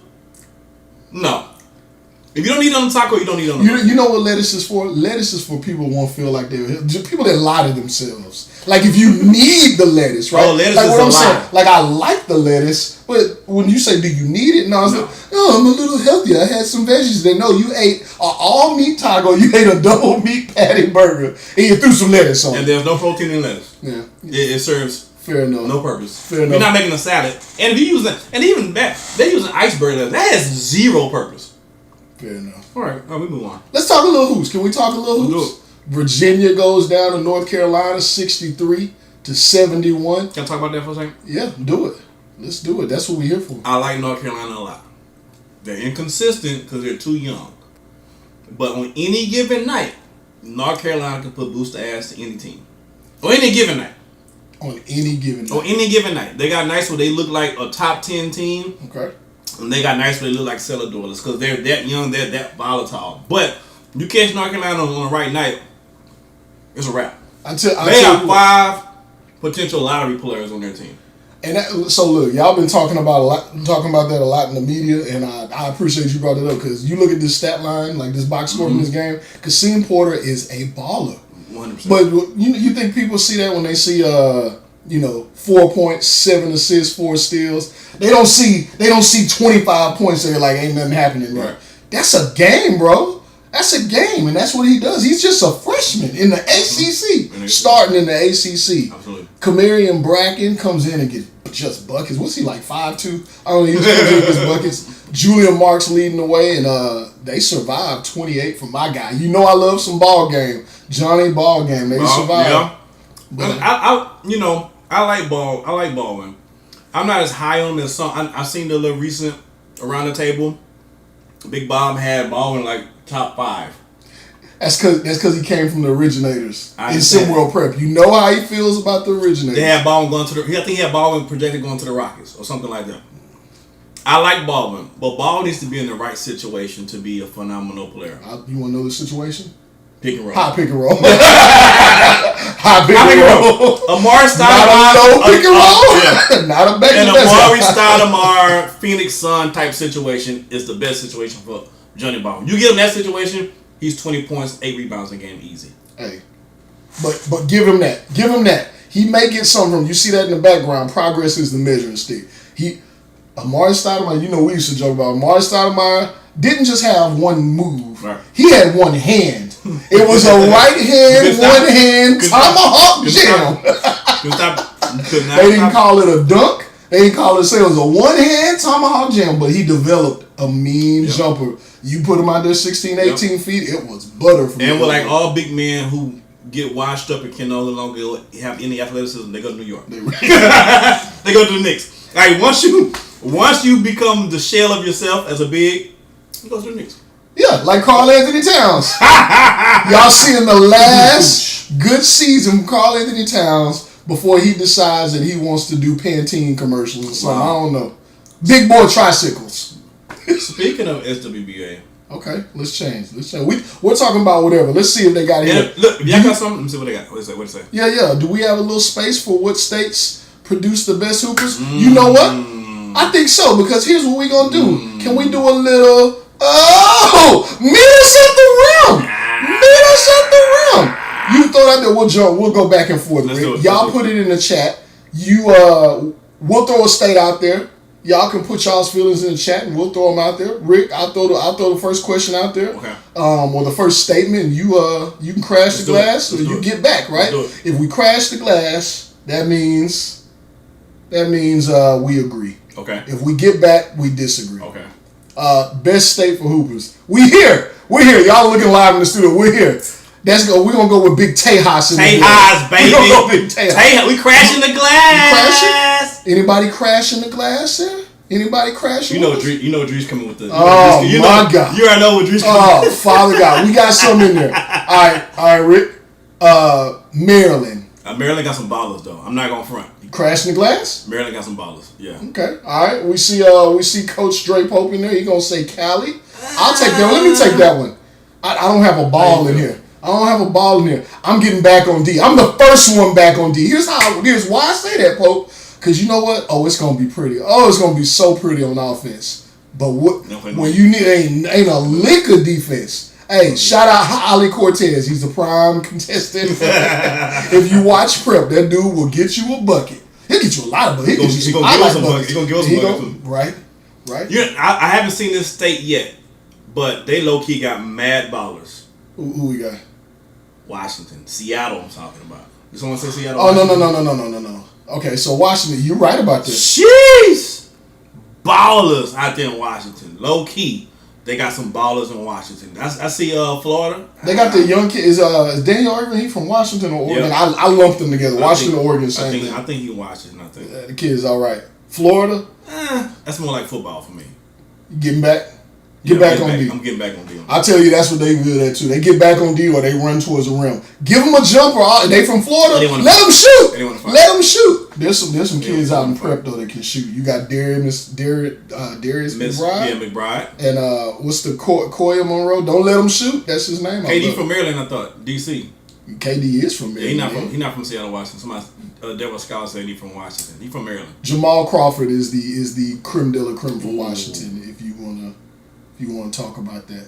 All right. My man plays on Missouri. And he from Washington? Jafet? Yeah, he's from Montana. No, he's from Montana. He's from Montana. Just like Charles? Oh, Montana's in the building, man. Put your M's up for Montana. I'm putting the M's up for Montana. Look, we got y'all. We in the chat. We in the chat with y'all. Montana in the building, baby. If y'all Montana in the building. Just to go along with that, Rick Blaze is a big French Montana fan too. He got some jams though. No. Okay, we can be real. This family here, right? He's not a French Montana fan. But for those who don't know, he has like 3 songs with the right people that are incredible. He does. Incredible. Ain't that his ad-lib? I don't know. I've never heard him on the song. I know they're by You never heard him on the song? Have you? Yeah, I've heard him on the song. All them songs we bang when we hear it out. Like, I didn't know he was. I haven't listened to him on them. I hear the music. You probably know I hear the him. hooks.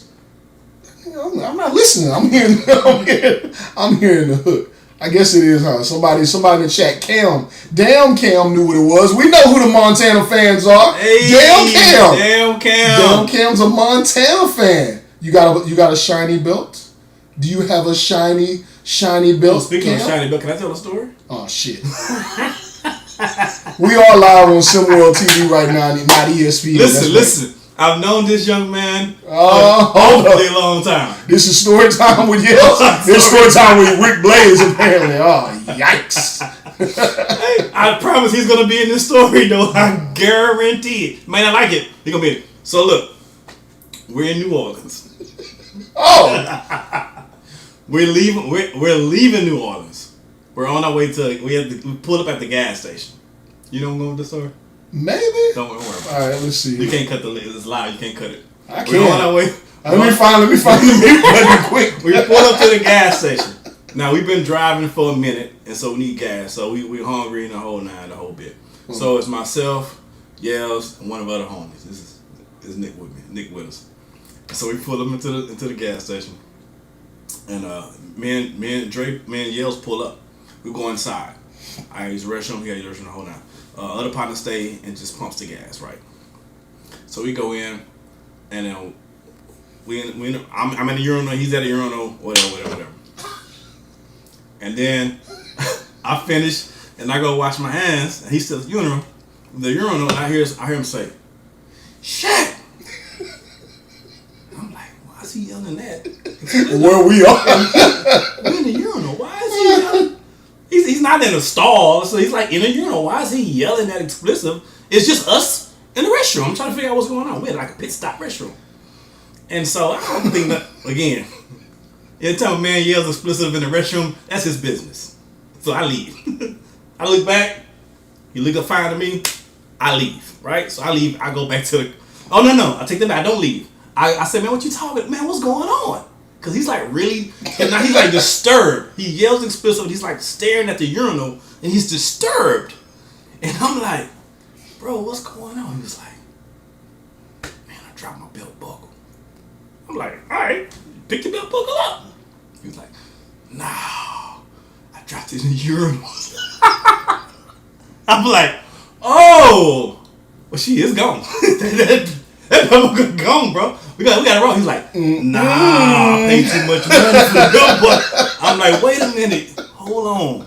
So what are you saying? Please reconsider. What are you saying right now, my guy? You paid a lot for the urinal. People take L's all the time.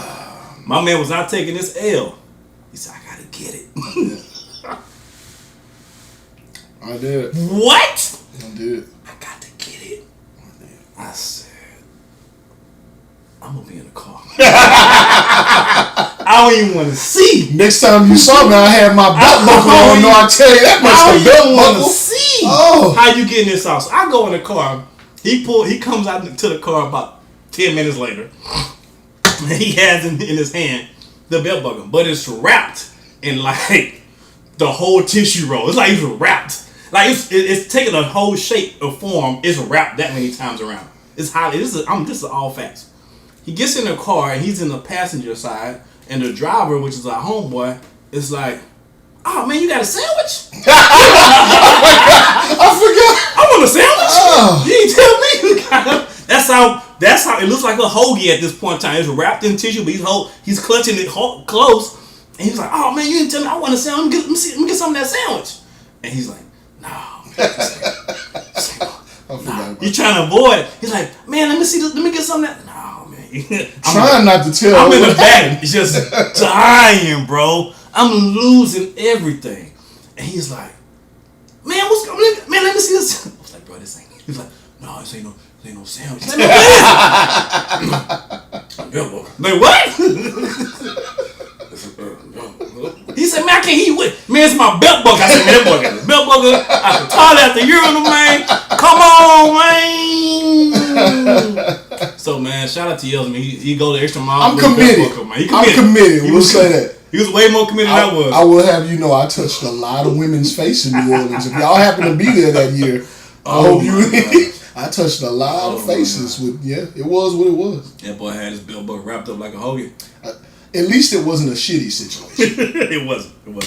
But it was a little pissy. It was a situation. It was a little pissy. It was a situation. It was a situation. Well, thanks, Rick. I'm so glad you came to the show for this to tell the business. Great time. See how y'all are family? You wouldn't have gotten that story if you'd have told it. Definitely wouldn't have got that story. You would have never told that. Never. I forgot about it. I had stricken it from the rest. Ever told that story. Y'all had me on next time. Wait till the next story I tell. Oh, it's getting better. How you know you invited back? We're just going up. Please.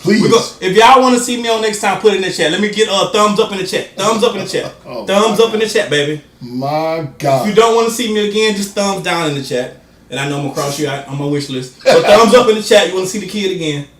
Well, I tell y'all what. Thank you for putting that story on. Thank you for pulling that out.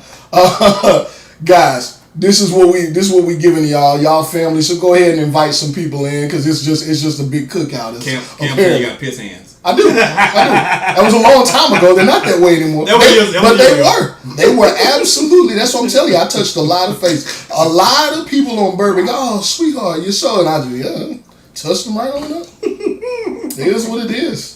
I see the thumbs up. Thumbs up in the chat, baby. Right, hard to play. All right, let's come back. Let's talk some basketball. Let's talk some SimWorld U, man. Looks like we got some standings pulled up. Mm-hmm. Y'all get back in the chat. Y'all let us know. Story time is over, Rick. Oh. Enough of that. Let's talk some championship games, some hoop stereo, get some early thoughts, projections. Put y'all's in the chat. We'll get y'all in. Y'all say something good. ACC, man. Virginia Tech. There's a kid named Newly Cox on that team. There's Travion Novick, 24-4 overall, 11-2 in the conference. Duke sliding. I know everybody loves to hate on Cooper Flag. Then you got Louisville. You got your North Carolina. And look, man, you got two other teams here I feel the need to reference. Miami, who was last year's national champs. Right. Don't forget, a champion's a champion. Right. Regardless how they started the season off and their losing record, they're 7-4 at ACC. They kind of picking it up, and then Georgia Tech, who has had some wins, currently ranked number 16. Any of these, like, what do you expect to see? Who do you imagine to be the major players coming out of ACC? Duke is still the ones. They're still the ones. Duke is still. I don't care what. Look. I'm gonna get a lot of flack for this, and that's fine. I like the Bluebirds. Virginia Tech is the great pretenders. Virginia Tech are You've been saying that for some time. I'm standing on that hill. They are the great pretenders. I know their record is 24-4. I know they 11-2 in conference play. But I'm telling you, my man, they are the great pretenders. Why? Why do you say that? Because I don't feel at the end of the game, when it's close and you have to have their defense is really good. They have an excellent defense. Their team defense is fantastic. But at the end of the game, it's about a bucket. And I don't trust Cox or Travion to be, when I need a bucket, my team got to have a bucket, and it's less than 20 seconds in the game. It's no timeouts. I got to take the ball full court. I don't trust none of them to get the job done. You know who I do trust to get the job done in that scenario? Cooper Flag. He was gonna name Cooper Flag. I bet he gonna get it done. Look, hey, we talk. He gonna get it done. I'm right there with you on that one. Maybe not the opinions. I really like Virginia Tech a lot. But the last part of what you said for all the duck fook, that is I've seen that a lot. We talk a lot about college basketball. Yeah. You youngsters out there in high school, y'all make sure y'all take note. Know it is what it is. The coach in college, the coach is bigger than the program in most situations. They're an institution. And the program is definitely bigger than the players because you're going to come and go and you go make your name in the SWBA or not. Right? You go. But when we talk about Cooper Flag, he's not bigger than Duke, but you're going to talk about Cooper Flag before you talk about Duke. So everyone hating on him. He's a baller. But that shows you how great he is. When people start hating on you, you know it. You know you great. You know it. People love to see you succeed till you get to a certain point. Then it comes to hate. Hey, John Cena say the same thing. Shout out WrestleMania coming up. I'm staying in town. We watching WrestleMania? I think so. Oh, I think so. We might have a WrestleMania party on Discord. We might go live a little bit before WrestleMania. We might do a little something we're doing. Maybe we'll pop in, do some like live Hard in the Paints popping in for a second. But Cooper Flag, yeah, I mean, he's that dude. What we looking at some stats here? What's that? I'm blind, Rick. 22 points a game. Easy 22. That's easy work because he's sharing. Look, he's sharing with DeMario Duval. Gets a bucket. And my man is shooting. He's scoring 22 points a game, shooting almost 70% from the field, bruh. That's AKA you not stopping me. That's what that means. But just imagine if he gets to be the focal point. To your point, right? You try and play against Duke like when the lights are really on in Hoopsteria. You got to stop. Scoochie Wilson. You got to stop Jeremiah Minor. I think he should be coming back playing some games. Just absolute bucket. Went crazy the other night. That's my dude. That's my guy. He'll clamp, but he can go get some buckets. Yep. And DeMario Duval's a bucket.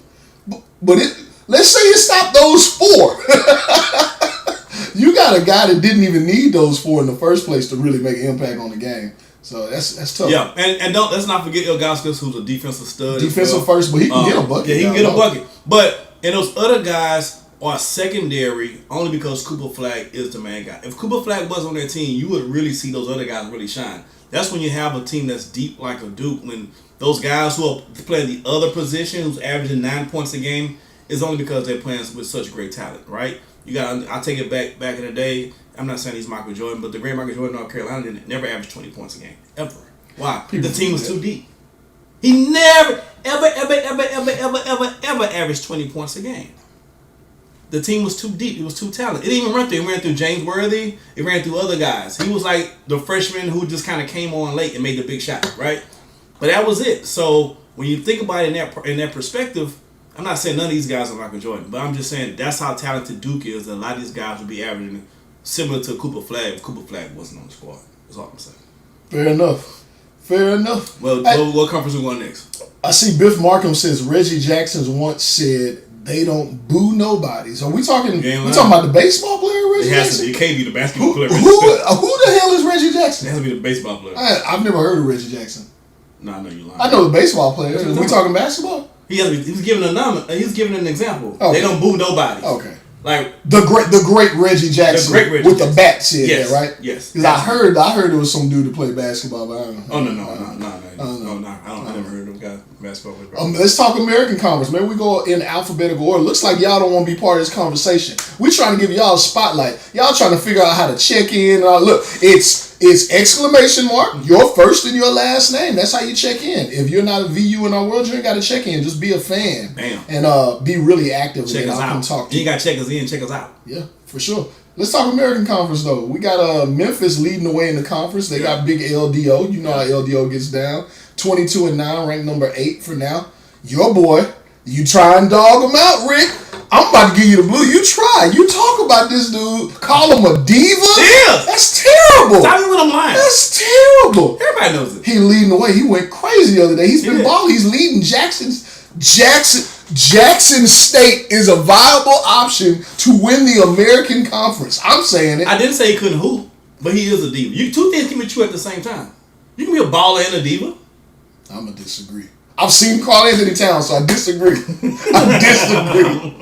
He's neither. Jackson State, D. Woodley, Roy Mason, Renzo Bryant's been balling a little bit. Yeah. Defensive, you know here's the thing. When we talk Jackson State, let's pull them up for us. I wish I could share y'all the stat screen. We're not that high tech yet. We just doing a little something. We're not that high tech. But yeah, you look at Big Rich Alpine down low. A lot of people look at that score and they look at D. Woodley, 17 points a game. He can erupt at any minute. But you know what I like? Their defense. Mm-hmm. Their defense gets crazy at times. It doesn't look like they're in the top in any defensive statistical category, but we've watched them absolutely clamp. When that zone is rolling. Can I say something? The way you pull up stats on your screen is like, when I go to my stats, it don't look like stats. We doing it during live games. Man, that looks fantastic. That is. It's pretty nice. It's cute. Jeez. It's cute. It's cute. Got a little something there. I see. But the defense for, go figure, Mo Williams would have a team playing defense Big Mo Williams. But yeah, defensively they get after it. And I think, I don't know. I like Jackson State. They're one and done in the in Hoops area. You got Princeton who 21-8. Yeah, I like They've Princeton. looked really good. Bruno John Misty on that team looks really good. Bruno. They just play a good collective game. Yeah. Our Houston Cougs, I don't know what the hell is going on. They struggle. They're gonna be one and done. And really, this is kind of a anybody can take it if I'm really being honest, because I don't fully believe in Memphis. Their record's great, but I don't fully believe in them because if you stop LDO, nobody else on that team's really shown that they can go get their own bucket like what you were talking That's about. how I feel about. How you feel about Memphis? How I feel about Virginia Tech. Fair enough. Yeah. Jackson State, they're gonna have some of the same struggles, but they may be able to surprise somebody. Princeton. You know who I wish could get in the American Conference. They probably won't. SMU. I wish SMU. They're could close get to in. 500. They're on the bubble. They're on the bubble. Like they gotta win out. They gotta win out to kind of guarantee themselves. If SMU can get in the dance in the Hoopsteria, I think they have a chance to upset, depending on where they're ranked at and who they have to match up with. They have a chance to upset some people. If Cam Jones gets hot, Cam got a fire flamethrower over there. If Cam get hot, he can take what Barkley just did tonight in Auburn. That's what Cam can do if he get 100%. And then you get down, I get my Charles Barkley on. They got that big old boy down there too, big Maury Washington too. So you get Cam hot at the right time with a matchup on Maury Washington. It's absolute trouble, right? So I agree. Killer Cam get hot, he can take out anybody. I agree with that. Fair enough. Big 12. Y'all got something. KB Mack is the guy. Hold up, B-Ron says KB Mack is a guy on there, but I just don't trust him in the league. I don't either. I haven't seen much from him this season that I'm really believing in on Memphis. Jordan Scott says, "How about Iowa?" Why you hate on Iowa? Cheers man? to you, Jordan. Huh? We're not on Iowa yet. We not. Well, how about we're not there yet? We're gonna get to Iowa yet in a minute, Jordan. I'm gonna save my laugh for later. Big 12. All right. Lots of action there. I'll let you lead, man. All right, Big 12. Of course, you got Kansas leading the way, 12-1 in conference, 23-7 overall. Texas, 10-3 in conference, followed by Dayton, Kansas State, Texas Tech, so on and so forth. It really just comes down to Texas and Kansas. You think so? It just comes down to Texas and Kansas. Damn. I think everybody else is just... By Texas Tech? No. Oklahoma? No. Why no? They ain't got to choose. I've seen Texas Tech. I called the game last night. Texas Tech and Oklahoma State, right? Did Texas Tech win last night? Hey, that Malik McNeil though. But did Texas Tech win last night? Yeah, they did, didn't they? Okay. How did they win? Malik. It was all Malik. Malik McNeil had the game of his life. He's going to have the game of his life from this point forward for Texas Tech to have a chance. I'll say this: every time we've been broadcast, every time he's on national TV, he goes crazy. So you think he can carry them to a win? And first of all, can he get into? They got to get into Hysteria first. This is true. They're on the bubble. They're above 500. They're for now. So they got to get into Hysteria. But assuming they get in Hysteria, what are the percentages you have for? We don't know the brackets and everything right now. But assuming they get in Hysteria, what percentage do you give blindly Texas Tech to win the first round? It depends on the matchup. No, we ain't got matchups right now. Right now, it's a blind percentage. So basically, Texas Tech I'm versus the looking field. at them. Versus the field. They're number 5 in their conference. Mm-hmm. They are not ranked. They're not going to have a favorable matchup. Mm-hmm. They play. Their defense is good. They have a big look. I'm gonna walk through it because I gotta think through it. Okay. They have a big man who is exceptionally reliable. True. And a lot of teams in the country don't have that. More so, they don't have somebody that can stop that. I give them above a 50% chance. Boy, you crazy. I'm above 50 against the field. A big man in college basketball is tough to beat. We think back. They don't got no shooters. I pack the paint and say good luck on the outside. Cool. This is true. I pack the paint. Go beat me outside then. Find me somebody on Texas Tech team that's going to drain 8 to 10 threes in the night. Because if I pack the paint, that's what they're going to have to do. They don't have anybody, but a coach has to come out there and do it. A coach has to, and the team has to buy in, and they have to do it too. So I don't know. I always, we always go back to like old school basketball. Why was Tyler Hansbrough so good? He wasn't, but he was. But he wasn't. But he was. But his team was good too. But you drop that ball down low, he give you one of two moves, and it was going in. I see Malik McNeil has more skill than that in my opinion. I agree. So I don't. I give him a 51% chance. I didn't say it was like 60 or 70%. I give 51. Texas Tech against the field a percentage to win the first round. 12%. 12. Damn. 12. Damn. 12%. All right. Kansas, Texas. Who's coming out of this conference? Who's going deeper? My heart wants to say Texas. It really does. It's deep in the heart of Texas. My heart wants to say Texas.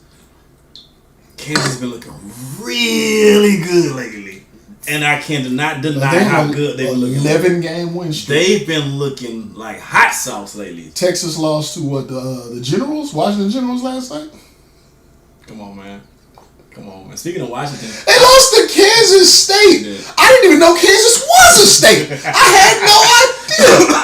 Oh my God. So yeah, I mean they're so inconsistent. Cheers. But see, this is what happens when you have freshmen leading your team.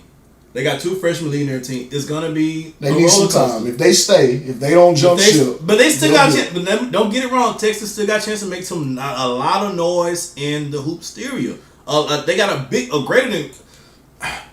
If they can avoid Kansas until they have to play Kansas, I think like I said when we were talking about Auburn and Alabama, I think Kansas might just have Texas's number. That Nas Hall is tough. Nas Hall, that's a tough matchup. Like if you don't have somebody that can really say, "Hey, I want to take the task tonight," he is gonna bust your head. Nas Hall to me is C.J. McCollum. He's more athletic. He got every shot. McCollum he's not as athletic now. He's a little longer in the tooth a little. He's like 30 now, but he got that sneaky game, sneaky buckets, and before you know, you think you held him good, and you look at the stat sheet, he said 25. You're like, wait, he did what? And he got you for 25. The thing about the Longhorns with me though, like I just feel like, and this sounds crazy looking at them there sitting at 23-6. If I say they should be better, I think that they should not have lost some of the game. Okay. We talk a lot about the freshmen. I think a lot of teams fall victim to this, and it's crazy like how life works now. The coaches falling victim to it too. Is the freshman love. Vincent, stud. Like the dude does everything. Not a reliable jump shooter. He gets beat on the back door defensively pretty often, but studs usually do. Beat him to the back door. Yes, that is good. 1,000 EMs, anyone who got that. If you can fully explain it in the chat, if you can explain that joke in the chat, and you got to type it all out, 1,000 EMs. I'm looking for you. I'll be looking for you. Man. Oh, that's good. But yeah, I mean, good player. Arthur Lattimore. Oh, we love the highlights. We love to see that boy face up, go around someone, and he just throws it down. King Arthur, we love it. But at the same time, they got DeMonte Claudio. Dude's 7'2". Yeah. He led this team last year. Get that damn man the ball, let him go to work. Yeah. They got Anthony Young. He's another knockdown shooter. Maybe he need to be running off ball, getting some screens set for him. So I think they don't use. I think Coach for UT doesn't use all of his players correct. I think he leans too much on his freshmen. Yeah, and again, a lot of people do. When you got those freshmen, it's gonna be up and down. It's gonna be ebbs and flows, and sometimes they look fantastic. This is not a family show, Dries. This is hard in the paint. This actually is not a family show. Not soft in the paint. We can say damn, hell, ass, and I think we have one. We have one shit left. Well, now I've used up the. I've used that one. That was gone. Thanks, Dale. Okay, I can't say that one. I can't pull that out the bag now. It's not a family show. Let's see. Anybody had? I might misspoke. Nope. Nobody's gonna get this money for explaining that exceptionally witty joke. That was great. All right, we talking about Big 12. We really talking a lot of Longhorns. I think Kansas is tough though. Madison Miles, Nas Hall, and then look. Kansas is legit. Let's get real here for a second. You know what nobody talks about in that Kansas team? 6'11" Jarvis Woodson, 6'9" Jabbar Wilson, who plays a little bit bigger than that. Jackson Whitlock, 7 feet. 6'9" Madison Miles. Camden Gilroy, 6'9". They got a lot of length, and some of those guys can shoot. And let me tell you something. What's going to be key? Madison Miles at the 4 in Hoopsteria is going to be. I don't know if Kansas is going to run it, but they should go to a lineup that has Madison Miles at the 4. That's dangerous basketball. Yeah, they have a lot of flexibility. That's dangerous basketball. If Nas Hall is rolling from the perimeter and you got any of those guys rolling, again, they can hit outside shots. They defended the rim, and that's, we watch a lot of those games. Rick, I think you victim to it too. I call you out. I call everybody out on this one. In college basketball, a lot of these kids don't know how to finish just yet. And a lot of times it's a lot of really good rim protection. We say, they smoked it. It's a combination of them not being good finishers, and you got a big dude at the rim with their hands up. You kind of lose your cool a little bit, and they got a lot of them. I kind of 21 missed layups last night in the game. 21 missed layups. Hey. And here's another unsung stat about this Kansas team that's going to pay dividends in Hoopsteria. they shoot almost 80% from the free throw line as a team. See, when the game gets close, it gets tighter than elastic on the big girls' draws.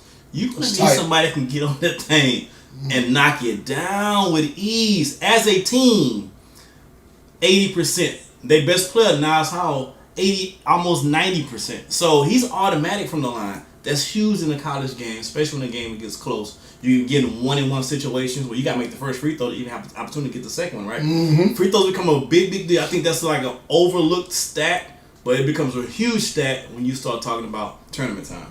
That's an excellent point there. Hit your free throws. Hit your free throws. Work on them at least. They're free. Hey, let's go ahead and stop for a second. Dre Pope, it's happy birthday. Of course you would land this one. I'll tell you what, you nailed this one. Like a stud. like a stud, boy. You nailed it. You accepted the challenge. There you go. Like a stud. Hey, you nailed it though. He for all those who missed the joke, Dre Pope caught that one.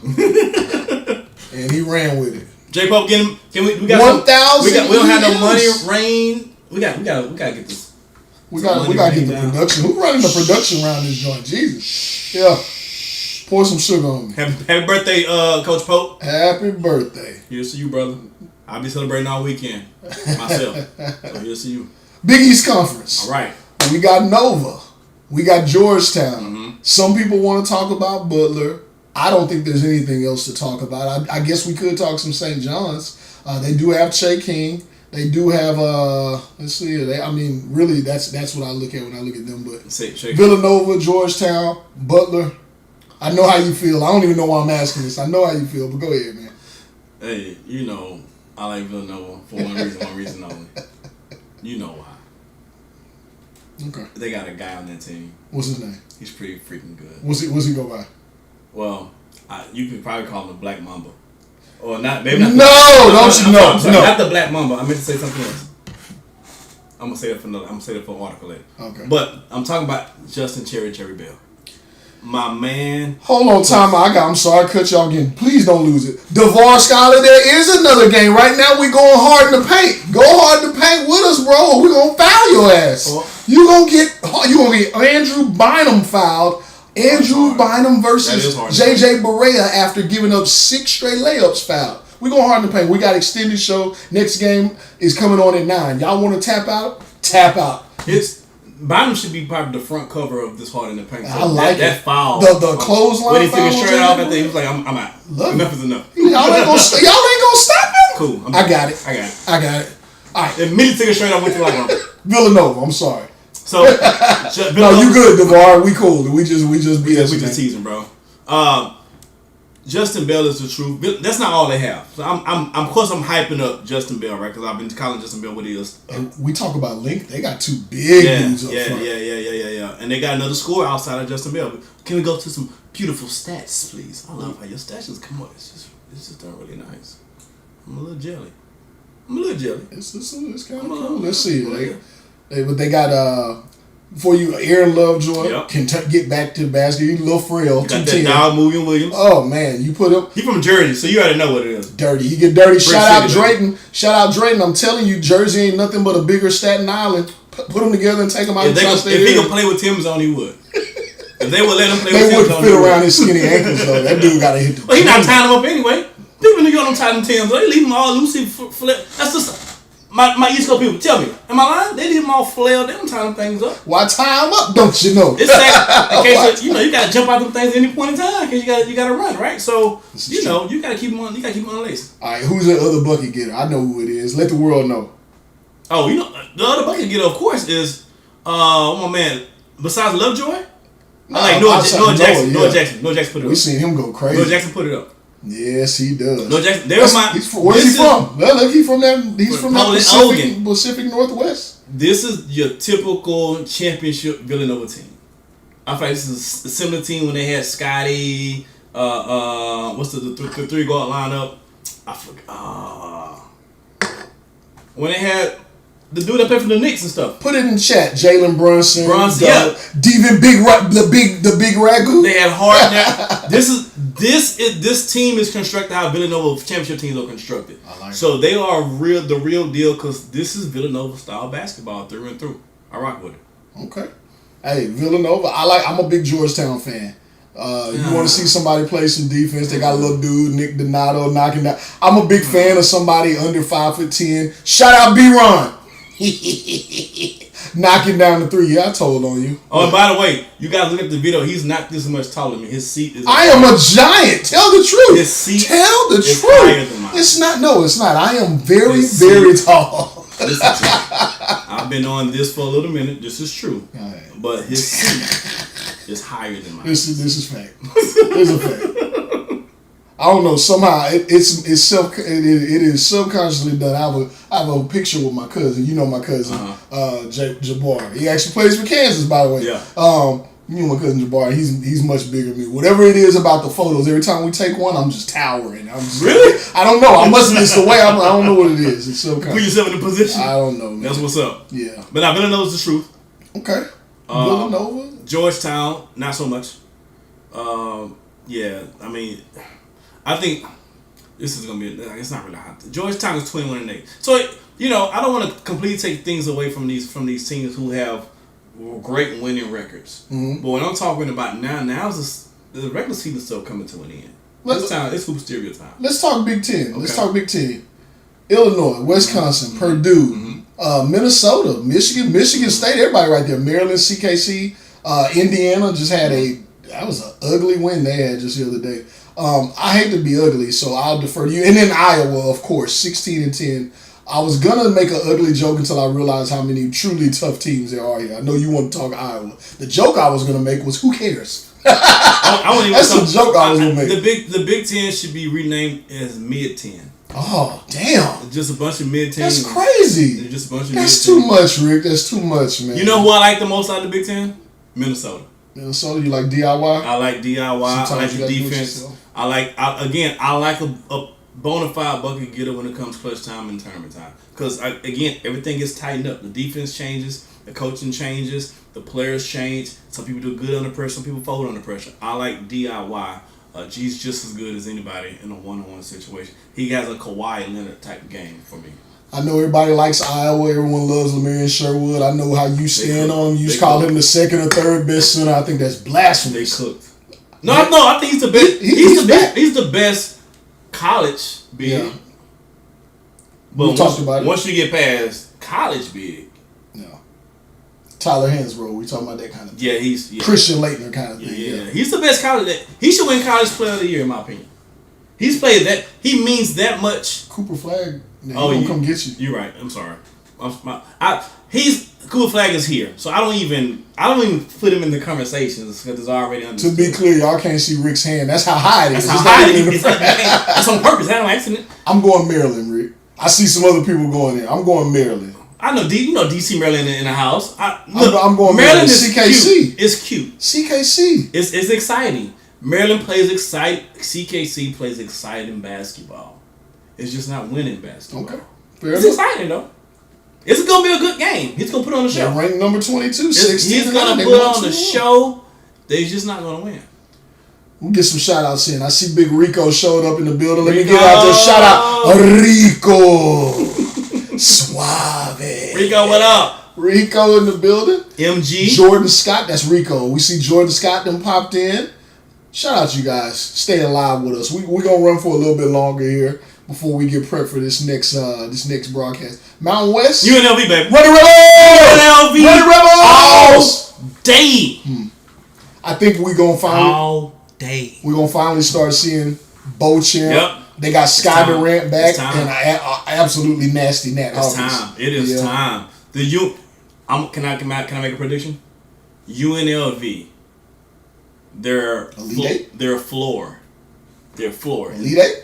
16. I'll say 16. Okay. That's their floor. I thought you wanted to make a hot take. I thought Rick. Oh, floor. Okay. I said the floor is 16. The floor is 16. Okay, so Rick Blaze, the hot blazing takes is the floor is 16.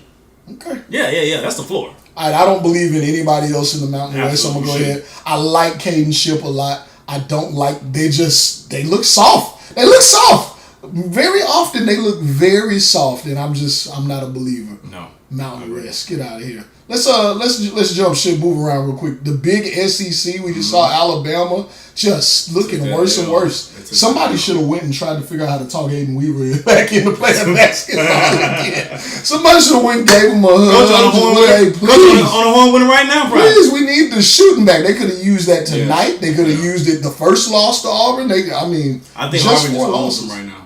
Maybe that's it. Maybe they're still a great team. Just Auburn's in their head. Yeah. Barkley James was in there. Hey, you know what I was gonna say. Jeez. Auburn's in their head. Barkley James was in there. Cheers to Barkley James tonight. My God. We'll put up a 40 piece. What about your boys though? What about your Kentucky, they in that thing. Their defense is so suspect. It's been real suspect lately. So suspect. It's been real. Then furthermore, coach don't want to look because they got Adonis Knight. They got Trey. I mean, y'all know the players. This is one of those teams that's stacked with talent, and we forget about Glory Tate. But still, like to me, just slow the game down. Just drop that thing down there, Jameson Johnson. But they don't do it. They don't do it. Like, what I feel about big men, what I say, like sometimes you just gotta let them go work, see if they can stop them, force the double team. But you gotta run through their chest. This is where I'm watching a coach run that he's running that Coach Drayton style where he's giving everybody action. It's not working to their benefit right now. He's trying to feed everybody. He running a democracy, huh? No, I don't want democracy in my team. I want a dictatorship. Yeah, I love you, Coach Drayton. I love you, Coach Drayton. I do, but that team where you got Big Jameson Johnson on your team, like when you had Levin Cutler, you drop it down there, let them go to work. That's why they're every time. Every time. Give the ball to Will. Get the ball to Will. What's the play, coach? Get the ball to Will. Pass it to Will. Arkansas? Any Arkansas love there? I like Arkansas in certain matchups. In certain matchups, Arkansas can make some noise. Florida can do a little something. Florida be like, it's time with Florida like they ready to play some ball, and it's time with Florida look like they ain't got no balls. Like Florida it's just iffy with them. It's like old folks making it to the bathroom. It all depends. Oh, it all depends. It all depends. That's tough. Yeah. All right, no Florida. Mississippi State. Any thoughts on Mississippi State? No? You're not Terrell Pierce? No. All right. We can talk big back to Pac-12. We're not going to talk defense right now, but we're going to talk Pac-12. Let's talk UCLA. Let's talk Utah. This will be the only time anyone talks about Utah, by the way. And I'm just talking about, like, in general. We got Arizona. Got Big Candy Yams in the building. Big Corey. Cal. Yeah. It gets a little suspect after that. Look, man, this to me is the most interesting conference because at the beginning of the season, we all thought it was UCLA was just run over the whole damn conference. I like that Jalen Snow. It's because we like pretty things, right? But that's just like when dude like she like a fine she's super pretty, can't cook, can't talk. You might not be able to talk. She may not be able to talk. You definitely don't want her to meet mom. You don't want her to meet nobody. You just want her to go lay in the bed, right? But she's pretty. That's what UCLA is. That's what they are. Jalen Snow. We were talking about it. Mm-hmm. They on any given night they could put up 120, but they could give up 100. Jalen Snow is the best scorer in the Pac-12 by far. Just the Pac-12. Well, he's up there in the nation. I'm saying, we're still talking Pac-12. He's the best scorer in the Pac-12 by far. Yep. Not even close. But as a team, their deficiency sometimes becomes glaring. We calling them out, right? Because we want to stay live. Cyrus, you better know this is hard in the paint, and we react to the chat. We talked about Texas Tech. You late. You late. You late to the party. Show up to them. Don't be tardy to the party. We talked about them. You ain't going to show up 2 minutes ago and start talking about my team. Let me give you a quick 20-second verbiage of what we talk about. What we say about Texas Tech. There won't be no Texas Tech next year. There's no Texas Tech. This is their last season. The last season, what? Did you commit to Texas Tech time? You're saying they'll leave? They're being kicked out of SimWorld? You got to decommit. Jesus. We just breaking news. You missed. Cyrus missed it. We made breaking news. There is no Texas Tech next season. No. Good luck, sucker. I'm just playing with Cyrus. You ain't got to rewind. We talked about Malik McNeil. Hey, great. They have a great recruiting class. They've got a great recruiting class, Cyrus. You're going to help out a lot if Malik stands. I think he's maybe a senior. But we talked about them already. So, yeah, just in case y'all wondered if this was live, this is not WWE in the 90s. We are WCW. Yeah. It's not look, we black and white, too. It's the NWO. Oh, yeah. Where's the music? Cue it up. We might hit a freestyle for y'all. We talking about that. We're having a little fun today. We're having a lot of fun. Ooh, let me pour me another drink. So Pac-12 though. So do you have UCLA? You got Arizona. Who you got? I don't trust UCLA. Okay. And Utah's actually looking freaking kind of good right now, believe it or not. I know it's crazy. There's nothing else to do there. There is nothing else. You better be good. That's like the Pacific Northwest. When we talk about Oregon and Washington. What else you gonna do? I'll say this: if we're talking about the Pac-10, if all teams play their best brand of basketball, I like Arizona the best. If all teams bring their A game and all teams are equal, and everybody bring their A game, I like Arizona out of that. I have not they seen. Just haven't. They just is haven't. Is that Lute Olson? I haven't seen them play what I think their game should be yet this season. Which is, I think you give the ball down to Corey Yam. Do we talking big man again? The hard part is they have Juan Valentine's a freak athlete. Khalil Erickson is a monster, so I guess he wants to get out in transition. But you can dump the ball down low and pick your spots when you run. Absolutely. That's not where you're running. I guess you can't. That's high school kids. You're not gonna talk a coach, institution out of coaching the way they coach. You gonna get in and figure it out. And you're saying that, and he's their number one recruit. He's their top recruit, and he's having to play within a system which isn't designed for him right now in the season. So we'll see if that changes. Yeah, let's see if that changes. But it's designed for Valentine and Erickson, the guys who kind of been there already. So I agree with you. You should dump it down, especially because Yams is such a good passer, and he's a great passer. And he's not a guy you dump it down. He's gonna shoot it every single time. He's gonna make the best decision. He's like a. This will sound crazy, but I think I was talking about this earlier. He's like a. He's kind of like, well, he's not kind of. He's an old school big, but he really reminds me more of like an old school power forward. The big guys, you kind of sit them at the elbow. They're not a high post center per se. Because you think high post, you think now of the guys get on the high post and face up or whatever. But the high post center, you give them the ball, they hit the backdoor cutter, they find the open man. Everybody gets out the way and they back it down, they get their bucket. I like his game. I think the modern ball may be forgetting that right now. So. Yeah, that's true. But hopefully things come around in a circle, right? So I think when you get a lot of bigs that's going to come to SWBA, like your Johnson, your Jameson Johnson, like your Sherwoods, who have more of a traditional big man's back. I think the big man in the post is back. I think it's coming back around. Let's hope so. Look, let's see. It looks like we're getting some behind the scenes questions. I guess it seems like that's what we're doing. Why not? Are SimWorld U players going to be able to change their position in order to change their efficiency? So here's how I'll answer that.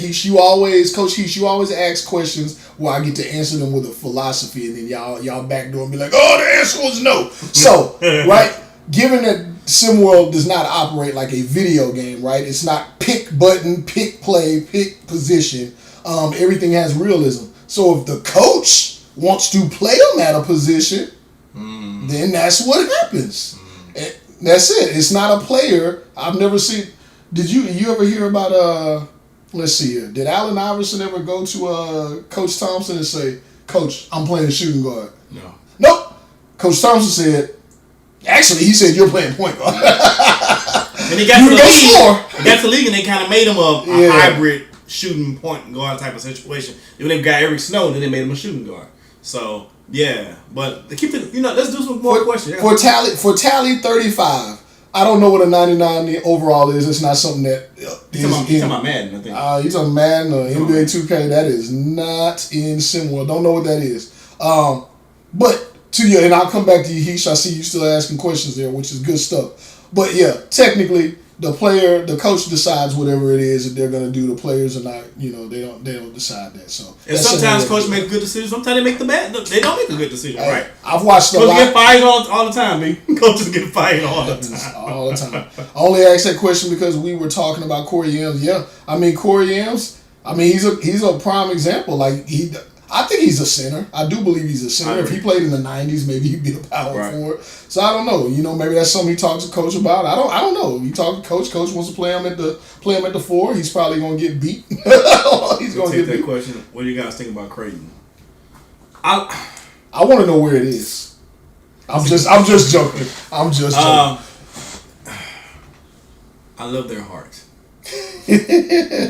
I think Creighton is one of those small schools that plays really hard. They have some really good players. They just have a bunch of players that's right below exceptional. They got a bunch of really good players, and so on a given night, those really good players playing together really good can make some noise. You got what's the guy who played for Africa? Last year, the shooter. Fajee. No. For Creighton, the shooter. Oh, Ethan Letterman. You got the Letterman kid. You got Cyrus Jackson's funny, man. That dude he's a funny guy. You got MF and Problems. I'm only thinking the guy's name. Yeah, get y'all usernames. Mark Chisholm. Oh, Lockdown. Lockdown defender. He get that offense together. Yeah. He's just a little bit. He got kind of like a Tony Allen type game to me. You know what I mean? I watched him guard centers, whatever powerful. What you need? I got you. If he had, to me, he's right now Tony Allen. If he can develop a little bit more awareness, defense. I want to talk about defensive awareness. He can be defensively Scottie Pippen. I mean, like taking over again. Yes. Defensively. He's very good defense. That's what Pippen I love to see. I love to see players develop more defense. I know we watching some of these games in prep. I watch a lot of prep ball. Watch the SimWorld U. A lot of people just stay focused on them, the offense. You watch the games and then everybody talking about, oh, bad defense. Why they let them cut? Because they don't give a damn about defense. So maybe up that IQ. Last part for Creighton for me, when it comes to the middle teams, they're the top of the middle teams.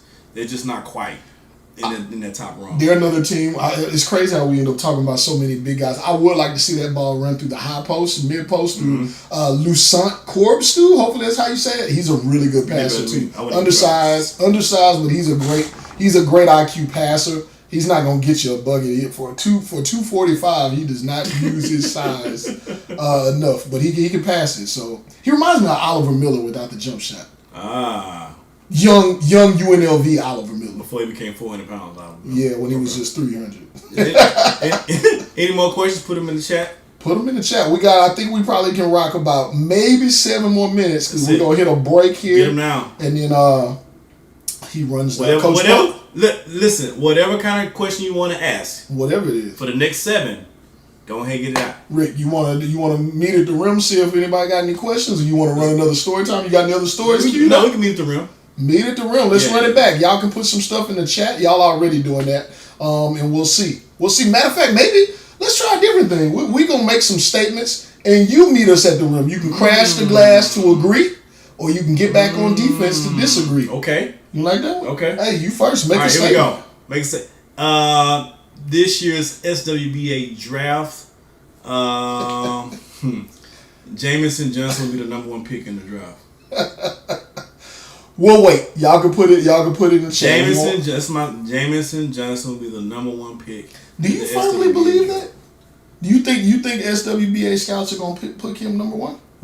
I'm not disagreeing. I'm just saying, is that a hot take, or you believe that? I can pose a different question. Who would you take over him?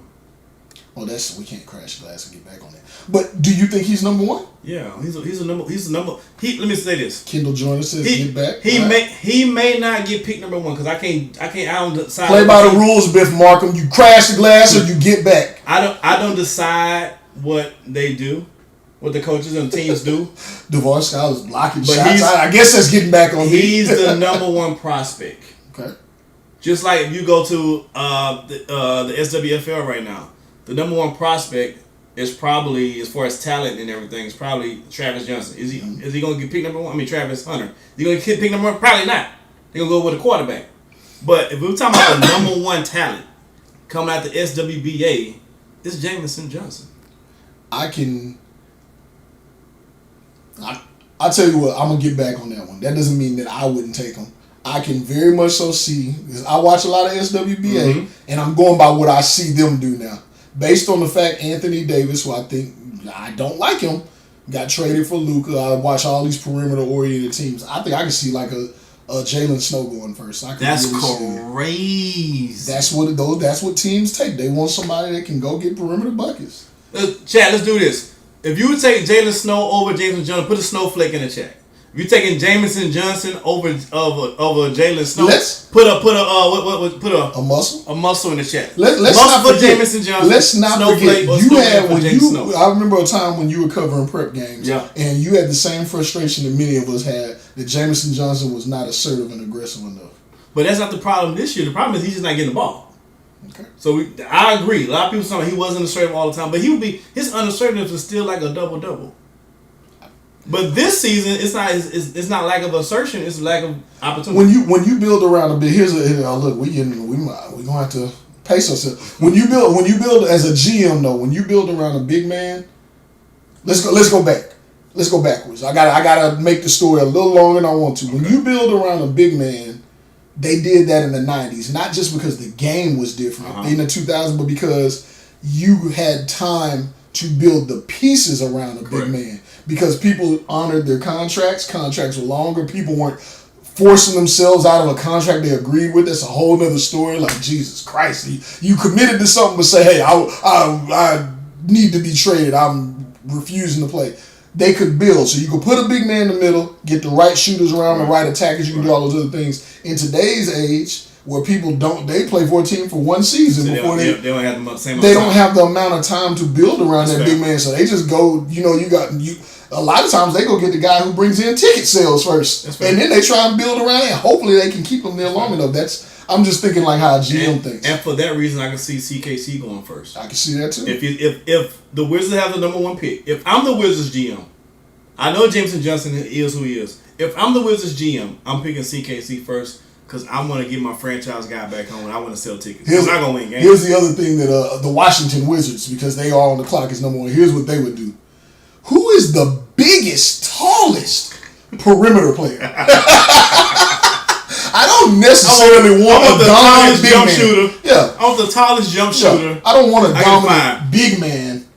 And I could get a really good perimeter player, but who's tallest? And look, who's the tallest perimeter player? One more hot take. It's kind of not gonna be too hot, but I think Jamison Johnson is the biggest talent in coming out after this year's draft. I think he has the longest career. I think that's how I see it. But he has the more you can see exactly consistently for a long period. He can give you like Tim Duncan-ish. He can give you 18 and 10 for 10 years in a row. Right. No matter what team he's on, right. And that's how I look at talent. Like, I don't care what system you put Jamison Johnson in. He's 18 and 10. Jalen Snow, CKC, a lot of these guys have to have a certain system around them to be as great as they need to be. Jamison Johnson is a walking 18 and 10 as soon as he brushes his teeth in the morning. 18 and 10. You think he do this? Oh, it's 18 and 10. Hey, so you saying he's like you on the dominoes table? That's 15 already. Yes. Like me on the spades table. That's 3 books automatic. If anybody ever wants some smoke and get your feelings hurt, come see me on the domino table. When they make dominoes an Olympic sport, I'm taking home the gold, baby. I guarantee you. I got y'all. And I'll stand by that. Say if you want to get your aunties together and play some games, some spades, I'll help you run that and we win it. I know what the thoughts are about spades. It's cool. It's cool. Now spades legit game. Hey, I mess with it. It's a thinking man's game. Hey, all right. So we've talked about all that. Y'all got more questions? Oh, JJ is like top 5 in the draft. Did we have any other questions in there? Do we want to talk any prep before we get out of here? We got about a hot 60 seconds. Appreciate you guys locking in with us. Sure. We're gonna run for a minute after this. Any prep? Who's your favorite guy in prep right now? Probably Monte Parson. Yeah, I like him. Who don't like Monte Parson? He's a cool dude. Have you seen his fan pod? He has a fan show. It's pretty good stuff. And to your point, he's a real humble guy. Mm-hmm. He's way humble than I would be in this place in high school. Like, you could be able to smell mine from a mile away. I'm gonna let you know what it is. So again, Monte Parson's super solid. Again, a lot where you're from. I don't know what else you can do in Ohio. And Kai Killens, right? Kai Killens, great guy. I like Kai Killens. I think he's all right. I think those two. He's an okay guy. I think those two, Kai Killens and Monte Parsons, to me are like. Really quick, what happened to Almighty Soul this season? You want to talk about coaching? You want to lean in here with me? Let's get on the camera, make sure we're. What happened to Almighty Soul this season? We can talk about. Look, everybody is saying, hey, positions, or I want to be able to have this with my player, or what happened to this player. Coach Pascal, wherever you are, I like you, cool dude. You coached H-Town up. They didn't give him the damn ball. Just give him the ball. He wasn't getting the rock. When he got the rock, In The Last Dance for a little bit, he went to work. You guys wanting to play for the hometown team, or you like the colors on the jersey, or the jersey are dope, or your friend went there, or your friend committed, or you always like this college, or whatever it is, go where's best for you. Almighty Saul, and that's the other thing. Mazaka nice, don't get me wrong. Mazaka's very nice. Mazaka's super nice. He don't pass that ball. But you got to share the sugar, though. God. You got to share the sugar. Oh, but Saul deserves to get more. Let me get this last part out. The other part, so Saul didn't get to pick his coach either. Coach came in after. That's the other thing. Getting a solid organization where you know there's not a turnstile going on. Those things are important. So I think Saul just got caught up in the system. And I do think that that's one of the reasons Alabama going to be so scared. We'll see if it goes to Kai Killings or if it goes to Almighty Saul. But either way, like Cat Williams say, either way. They're going to need 2 basketballs on the court. They're going to need somebody to play some defense. Leonardo Field's going to be doing a lot of cleaning up. He going to have a game where he turns into Andrew Bynum. Yeah. He's like 20 rebounds. Get all up, big fella. Yeah, well, he also going to clothesline somebody at that rim. I'm wondering where the defense is going to be. And then because Saul doesn't play that. That's look, you got to know your strengths and weaknesses in this world. I love Saul. Offensively, he's a savant. But he leave a lot more to be desired on the defense. And we're going to find out if Kai Killings is going to play it because they got this is like that deficiency. Like we're Rockets fans. For all y'all who stat watchers and y'all used to say James Harden was the man. Yeah, the stats were the man. Yeah. But running 4-on-5 defensively was quite a challenge for season upon season. Look, and I'm saying this, I'm going to get out of here. With playoffs coming up, SWBA, look, Golden State Warriors, Houston Rockets. And look, I know the Warriors I don't care if you got Jimmy Butler. I don't care if you were a sis sucker. Or if you're a bad mother, Rockets in 6. Oh, Rick. I might get kicked out the city. Well, wait a minute. You're not watching the games with me then. You'll be watching the couch by yourself. You finna say something different? Cut the feed out. They don't need to see this point. It was good. It was good seeing y'all. Cut the feed.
saying?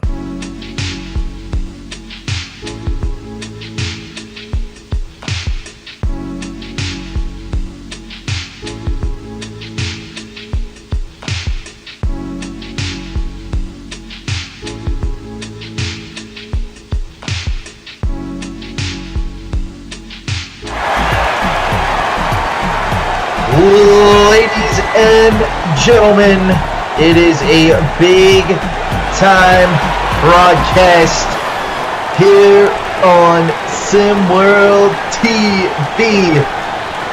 Or ESPN, my apologies. UNLV looking to defend home turf against the tough San Diego State team. Big time game of the week. Calls for a big-time broadcast crew. Samuel Goldberg joining you here with Kamal Johnson. And typically here on ESPN, we like to keep things unbiased on a broadcast. But Kamal, you might be bringing a little bit of bias to the broadcast, given you're an alum of SDSU. You're right about that. You know, Aztecs, you feel me? SDSU. Sam, I'm going to let you have that mistake. Think it was on SimWorld TV, on ESPN, because you know we in Vegas. You probably went out there, had a little. We'll keep that on the back end. But yeah, that's off the record stuff, not meant for TV. Off the record. Yeah. We are in Vegas, though. What happens in Vegas? Have to make a statement in Vegas. But anyway, yeah, I will be a little biased. SDSU alumni. You know what? We gonna need Joy Platts. He's gonna have to get it together. He's gonna have to take us over the edge because UNLV, there are no slouch. These are two ranked teams, but my money's on State. Gee, I wonder why. And also, ladies and gentlemen, for those of you at home, this is one of the rare times where a broadcaster can use the term "we," I guess. But taking a look here before we get into our starting five, take a look here at the SimWorld U betting odds of this one. UNLV 4.5-point favorites here at home here against SDSU. And overall, looking at the betting odds on top of that, UNLV minus 180, SDSU plus 150. So odds makers tossing it up here. I mean, when you have arguably a top player in SimWorld U in Nat Hawkins, I mean, it's tough to bet. It's tough to bet against one of the better players in SimWorld U. Let's take a look here at our starting five. First for the visiting Aztecs of San Diego State. At the 1 and 2, Lucina Traore and Darian Hunt are the 1 and 2. Rounding out the rest of the unit, you have Dre Ryder, John Platts, and Austin Ajibal. On the other side of the court, here in Vegas, UNLV, they're 1 and 2s. Montel Cage and Jarrell Beauchamp. Sky Durant, Nat Hawkins, and Keontae Smythe round out the lineup. But Nat Hawkins, the projected lottery pick. I mean, he is just about an all-around basketball player that you can ask for if you're UNLV, and he's gonna have to do a ton of work here today if UNLV wants to be successful. But to discuss a little bit more on that, Kamal, what are your keys to the game here for both these teams? Well, keys to the game for San Diego State, they're gonna have to play better half-court press. They're gonna have to play defense. That's going to be the key for San Diego State. When it comes to UNLV, Nat Hawkins, he's going to have to bucket Hawkins if they want to win. That's going to be the key takeaways for both teams. And Nat Hawkins, one of those few players that could be team changing in the SimWorld Basketball Association. The draft, it's starting to heat up a little bit. Some of the big-time names in SimWorld U really taking shape here on what the draft projections look like. Nat Hawkins definitely in that conversation to be a lottery pick. 5-4 SDSU out in front here. early on as we have just played a tad under, almost 3 minutes, my goodness, in this first half as that layup falls off the rim no good. Kamal, when you look at a team like UNLV, at home, ranked 25th against a 21st ranked SDSU team, UNLV, they love to shoot the three. Great shot. As SDU rate on cue with the three, UNLV, they're a big three-point shooting team. However, sometimes you gotta find chances inside. That's true.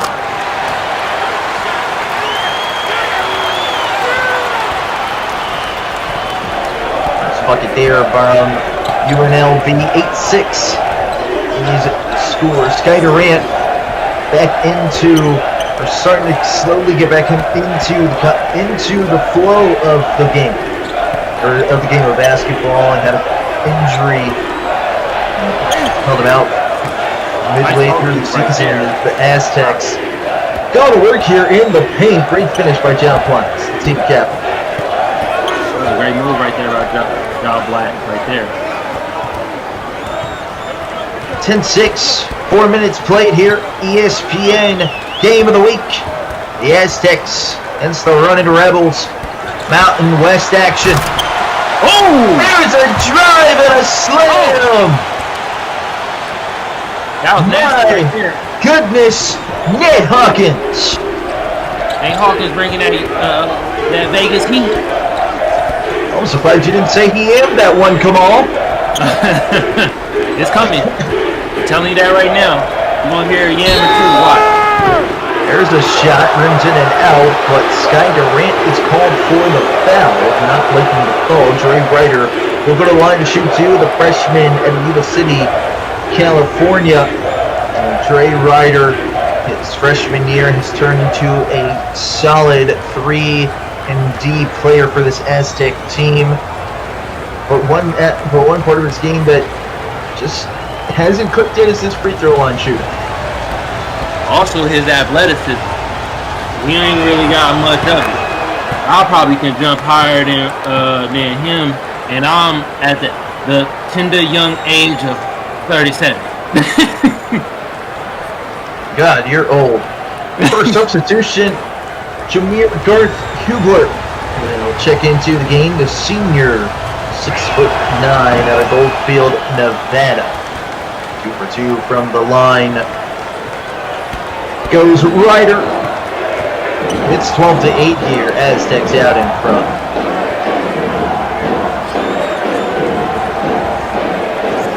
Well, when you look at implications of this matchup as Hoopsteria draws near, would you say that UNLV, this win is more important for them than SDSU as Hoopsteria approaches? That's a fantastic finish, by the way, great finish on the drive. To be honest, it's actually important for both teams. SDSU is 21, UNLV is 25. We're getting closer to Hoopsteria, which means that teams are going to have to put their best foot forward. So both of them, with a yam right there. Wow. Dre Ryder, what a slam that was. Might have hurt your comment about not being athletic. Come on. He was like, nah. Oh my God. On the opposite end, Traore gets called for the foul. And going to the line and shooting two is Montel Cage. 6-foot sophomore out of Monterey, California. Ned Hawkins absolutely raves about Cage. Loves Cage's ability to distribute the basketball.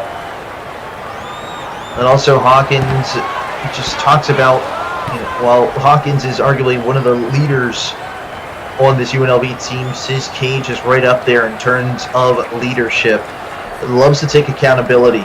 And that's pretty big, especially on a team being able to take accountability for mistakes. That's correct. And Cage, like you say, high-level point general, but his weakness is he's not athletic. What's going on? Why not so many athletic guys we're talking about right now. I don't understand. So basketball should be about athleticism. Sometimes guys just.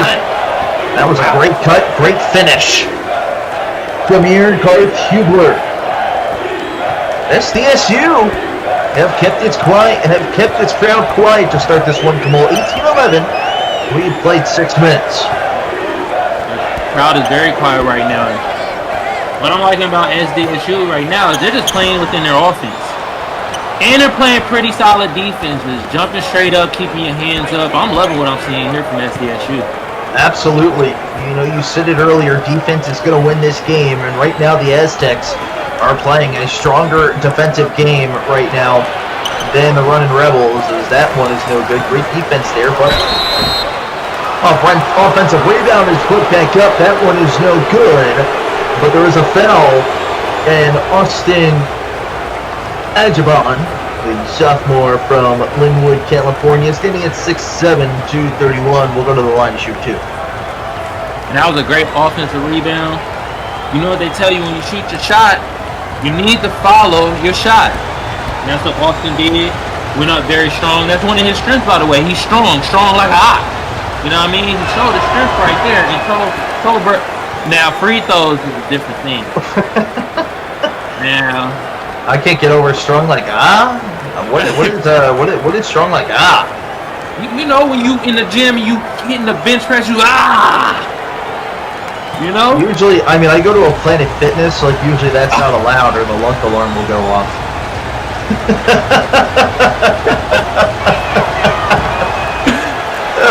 Like a free throw rattles in and out, but I want to talk more about this San Diego State team. I mean, they have just exceeded expectations, and that's a big thanks to Brian Dutra. He has just willed this team to where they're at, and they've been honestly one of SimWorld Hoops' greatest surprises. Wouldn't you say, Kamal? Yeah, I agree with you on that, Sam. And Brian Dutra, he took this team that nobody was really thinking about, got them ranked right now, and probably going to be playing very well in Hoops area. Dutra, before the game, said that they just have to run and gun in this contest and not commit silly turnovers like that. But gotta keep the ball clean, especially with UNLV. And UNLV, this team can get hot at any time, so they have to play smart defense and control the game of basketball. As that shot is no good, and this Aztec defense playing well, but the offense has been held scoreless for the last couple of minutes. And that's the one problem with SDSU is that they have scoring drought. It's just they can't put the ball in the bucket, and that's been one of their Achilles heel. They need to work on that, you know, having these scoring droughts. There's a shot that rings in and out. The Running Rebels running the other way. Here's a pass. How in the world did that pass get through? Here's a layup. That's no good, following a shot and putting it back in for 2. That's a great hustle play by A.O. Wilson. That was incredible. I will say this about the Rebels, what's going on with them, why they're not doing so good offensively is just too much one-on-one. Just too much one-on-one on their end. Absolutely, and you know,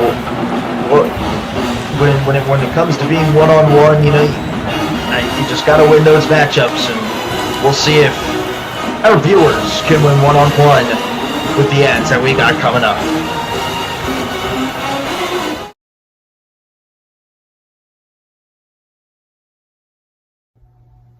See the game, be the game.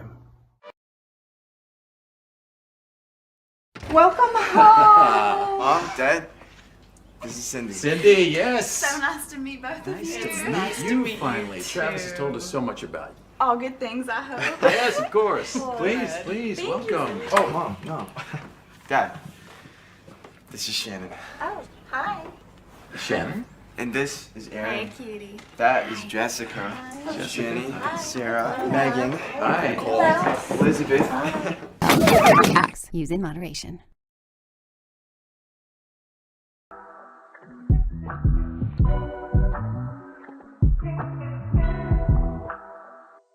Kofi Cooks.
Welcome back here on ESPN.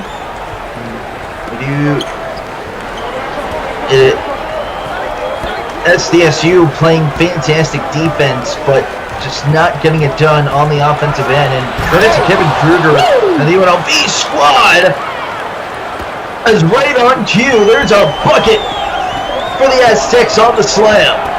Beat him off the first step with a two-handed yam. That was beautiful.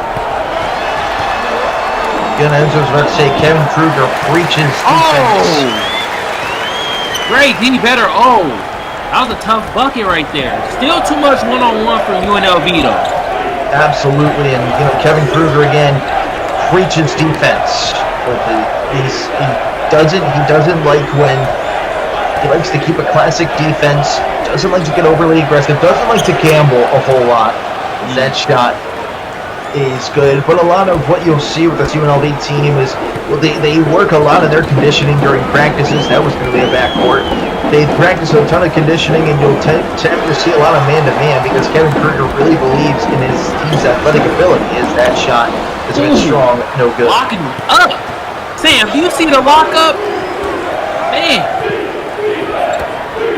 I had something I was going to say, but it's probably not safe for TV. 22-17 here as we approach the 10-minute mark. Oh man, this is turning into a Vegas-style broadcast, I guess. There's a steal. Wilson going the other way, left to right. Beautiful pass inside, but the finish is not there for the running Rebels. Both these teams are playing outstanding defense. I'll give it that. The Mountain West really known for their defense. But one team just has to start making some shots here. 22-17, 9.5 minutes to go here in our opening half here on ESPN. With a drive, shot, and it goes. Wow. Davion Warwick. Great bucket. It's the bucket there on the free throw line, Jay. And it's a timeout on the floor, 24-17 the score. Ladies and gentlemen, it's about that time to shout you all out in the chat. It's time to drop your message. Huge shout out to everyone watching, whether you're tuned in on YouTube, Instagram, Facebook, X Gaming, TikTok, or even LinkedIn. We see you and we appreciate you. If you're loving the content, don't keep it to yourself. Share it with your friends, drop a comment, and let's keep growing this amazing community. And real quick, gotta show some love to the YouTube chat. Y'all, the real MVPs, keep the energy up. And we're looking forward to seeing you throughout the season. Just to name a couple of y'all, pardon me, in the chat. We got Tavares, Skylar, Biff Markham, Jordan Scott, all chatted it up in this game of the week. Aztecs running Rebels there on ESPN.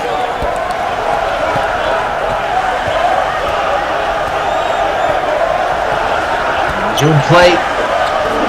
Both coaches making some substitutions. This has been a little bit of a scoring drought for both these teams. Here's a turnaround. Hawkins, not a good shot there. That was excellent defense on Hawkins right there. Absolutely agree. Dave Garcia at the top of the key gets a screen. Hawkins picks him up. Garcia dancing around. They go inside. There's a mismatch. Great Turn move. around. Off the glass. Good. Last season, he's a back to the basket player. That's one of his go-tos. Absolutely bread and butter game of John Platts. And back to the basket type play. And the crowd is sounding disgruntled right now. Great pass, great finish. Aztecs have found something here. Oh, they're booing. You hear the boos? The Running Rebels crowd not too happy with the play from Kruger. But that there is going to not go in favor of the Running Rebels. The Aztecs draw the charge and get to see another possession. Things slowly starting to get out of hand, but just like we saw on Tuesday, Butler started off strong against Villanova. And Villanova got it together in the second half, and surely their star player, as that's another great basket. Beautiful. Surely Hawkins will get started soon, and hopefully he gets started soon because the Aztecs are cutting down these Running Rebels.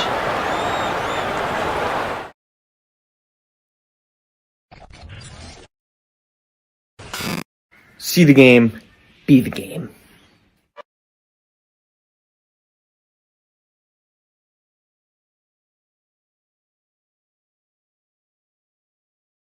LeBron, jerseys dream of retirement. Your jersey's dream now? A special time when my jerseys can look back and reflect on all they've accomplished in their careers as my jerseys. Kobe, I got to go. A time for my jerseys to relax and pursue other interests, hobbies, handicrafts, painting, woodworking, establishing a multinational entertainment conglomerate with designs on dominating the field of animation, music, and cinema. Your jerseys is doing all of that? Well, 8 is more into decoupage, but 24 is quite ambitious. Quite ambitious. I guess I'm walking to Milwaukee.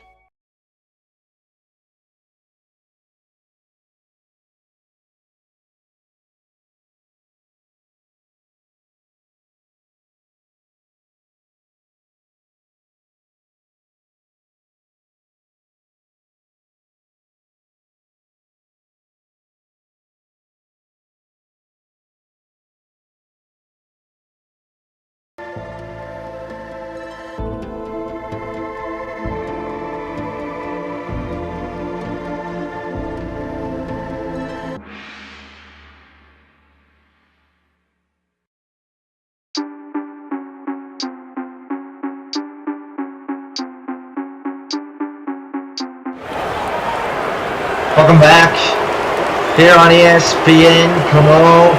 The Aztecs have been successful. Come on, how have they been successful so far in this game? Well, it all comes down to their defense. They've been locking up Akon style.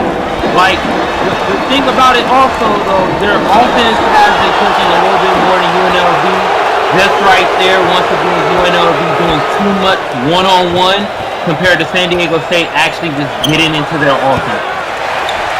It's strong there on the three for the Aztecs. Again, San Diego State in their black and red uniforms. The Running Rebels in their all-white unis. Here's Winters. Top of the key, under 7 minutes to play. Wilson has it now. And Wilson threw it away. Terrible pass, terrible spacing. De Garcia with it. De Garcia drives. Behind the back, throws it up.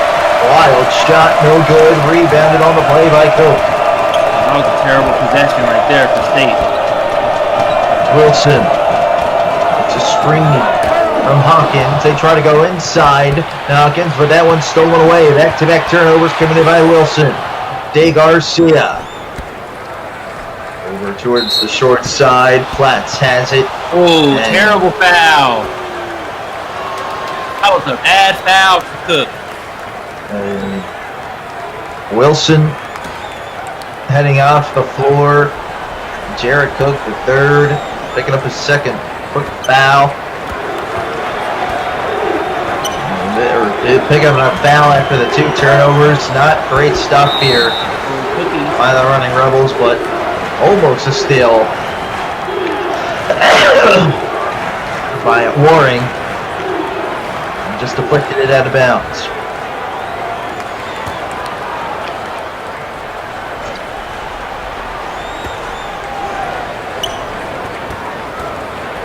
Aztecs up 13. De Garcia with the shot clock running down, kicks it over to Adjavon, and that is not a shot he normally takes, but right in the rebound. That turnaround, Jay nearly missed everything. Warning the rebound. Up ahead, Cook goes in with the left, switches to the right. Down here. Hawkins the rebound, jumper, got it with a man in his face. Ned Hawkins, the first running Rebel points since the 13:07 mark. Oh, that's a long drought right there. 13:07. Wow. Running Rebels have not are literally drought. They're in a drought, kind of like the droughts that they see here in Vegas. Since that shot's no good. Yeah, exactly. Warning. Up ahead, Hawkins slam. Running Rebels starting to cook here as we approach 5 minutes to play, as the Aztecs will call timeout to try and slow down the running Rebels here on ESPN.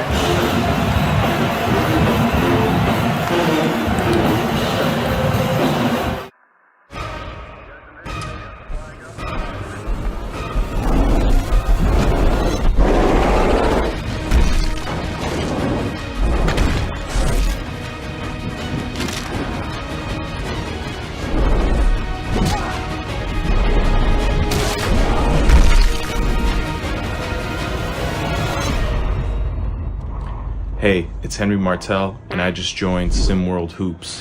If you like hoops as much as art, then you gotta check them out. It's a Discord server, discord.gg/SimWorld Hoops. It's really the ultimate virtual basketball experience.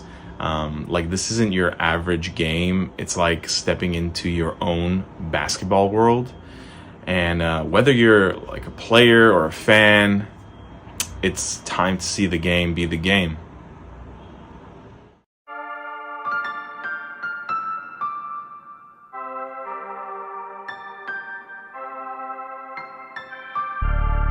I had an idea in my head.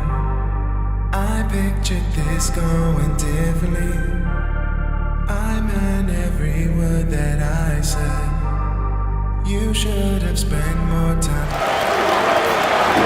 Welcome back here on ESPN. The running Rebels have got the crowd back into this game. They're looking for another stop. Kamal, what do you want to see out here in these last 5 minutes of the first half? Well, I don't see that from State. Get the offensive rebound and jam to go with, I was about to say, a terrible shot right there, but the offensive rebound with the jam makes up for it. What I really want to see from State, though, is to just keep getting into their offense. Don't start doing hero ball. Stay in their offense. They've been playing solid defense. UNLV been playing. Oh, Hawkins! Oh, my! Oh, the ankles! Oh, that hurt my ankle. My goodness, he was like a big bad wolf blowing the house down. I was about to say UNLV stopped the one-on-one, but if Hawkins gonna be doing that, keep doing one-on-one ISO for Hawkins. Wow, embarrassment. Goodness. There's a drive and a score. It's finished by Lucina Traore. Lucina, great bucket right there. He's known for more being a knockdown shooter off the screen, but you saw he took him off the screen and went in for a layup. Very athletic coming off of the screen. Traore. There's a steal. Oh, Not a steal, nearly a steal. That's great defense still by the Aztecs. As you see the block from Austin Adjavon, swatting that one away.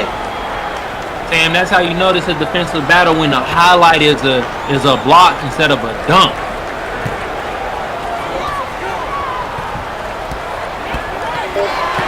One-point game, shot clock running down. Aztecs need to get a shot off. One off the front of the rim, no good. Javon, the rebound. He has it here. 3:16 to go. Here in the first half. Maybe that's what Austin, or Stone Cold Steve Austin, has to say about this one. See what you did there, Sam. Clever. Traore lost the ball. Careless. Cage. Under 3 to play. Swinging it around. Here's Hawkins. Risky pass there to Warning. Waring. Inside, throws it up. No good, but he gets the foul called on Adjavon. It's his first. And going to the line is Canyon Ward. Austin bailed him out. That was a bailout foul. The Rebels had nothing on offense right there. Austin bailed him out with a foul.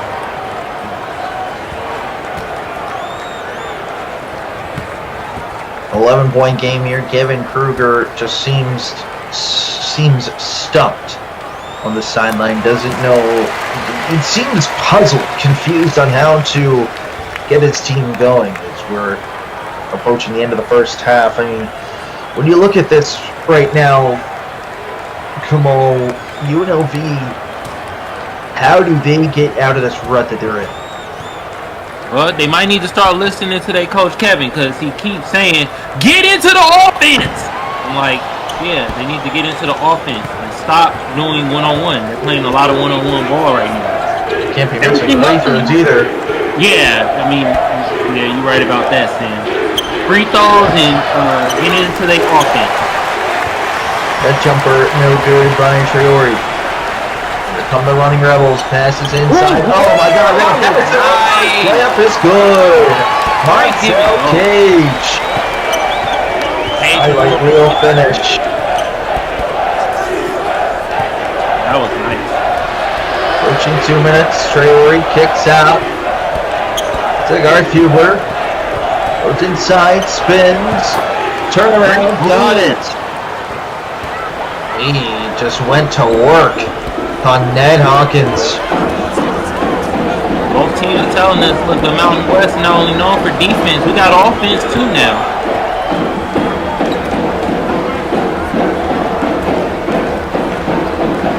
Hawkins on the drive. How did he get that one up? No good. But follow through is there. Wow. Great offensive rebound. Javari Winters.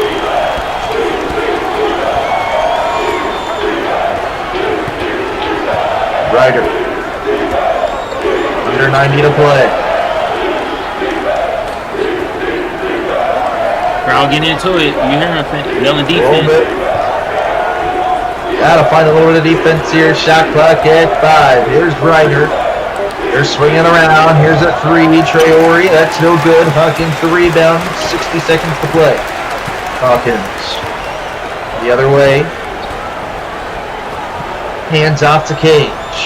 Over to Durant. Hawkins crosses over. Spins on the low block. Put it up. Got a foul called. They'll go to the line to shoot 2. So it's so loud in here, Sam. I couldn't even hear the whistle. These are big free throws here coming up for Hawkins.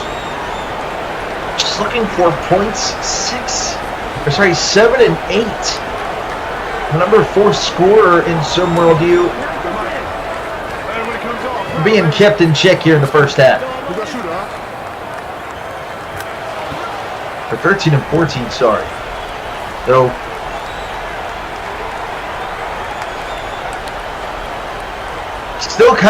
he is still kind of being held in check in this first half.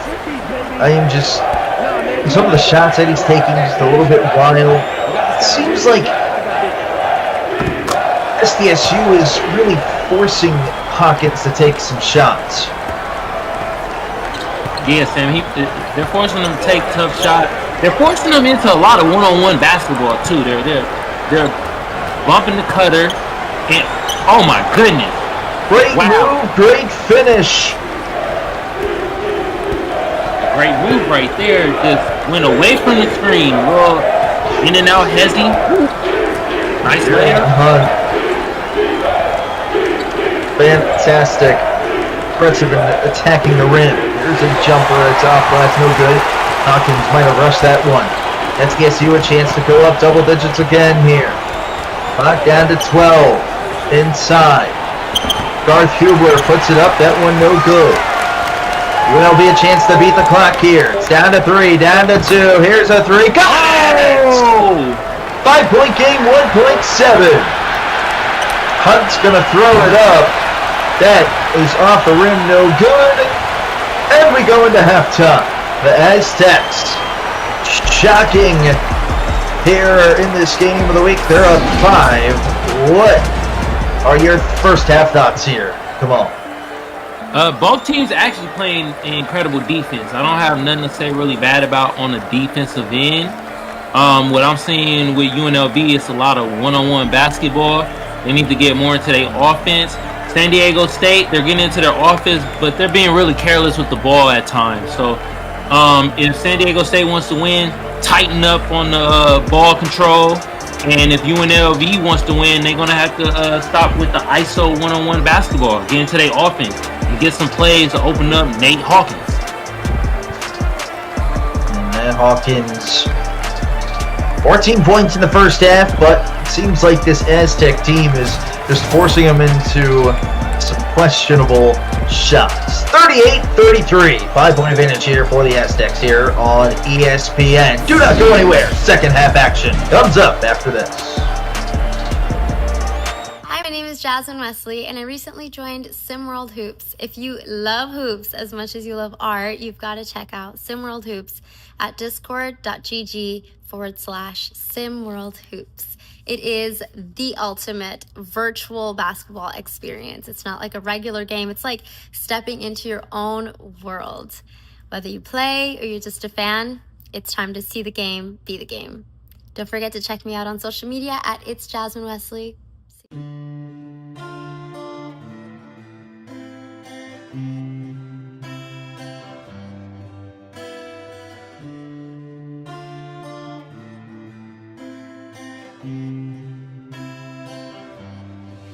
Ha pasado mucho tiempo, tengo amores esperando mi regreso. Estoy cansada de decirles que lo siento, en mi futuro ustedes no los veo. Ya me acostumbré a estar sola. I found happiness en el mar y las olas. I refuse to settle. Even if it meant that I'd be alone forever. Pero tú me enseñaste que el sexo no debe ser la única pasión en una relación, que soy linda con make-up on, también natural como soy, como soy. Me enseñaste que los sentimientos que se siente uno al otro pueden ser mutuos. Me enseñaste que el amor debe sentirse como el amor.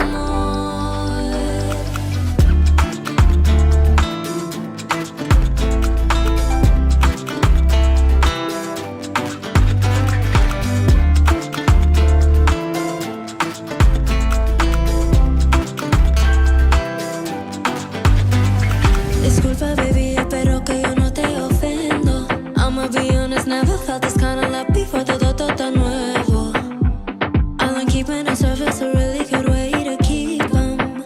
So when you dove deep, it made me think that I would lose us. Ya me acostumbré a estar sola.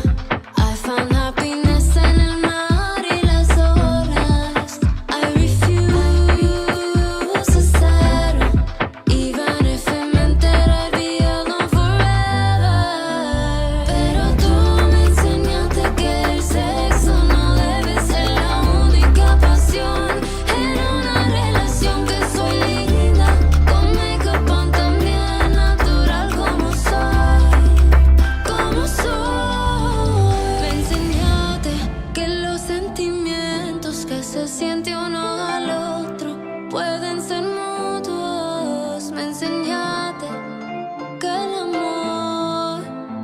sentirse como el amor.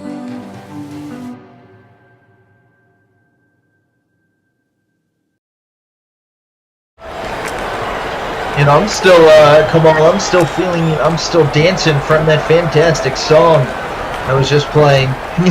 I mean, it's got a great beat. And we welcome you back here on ESPN. Game of the week action. The Aztecs, UNLV.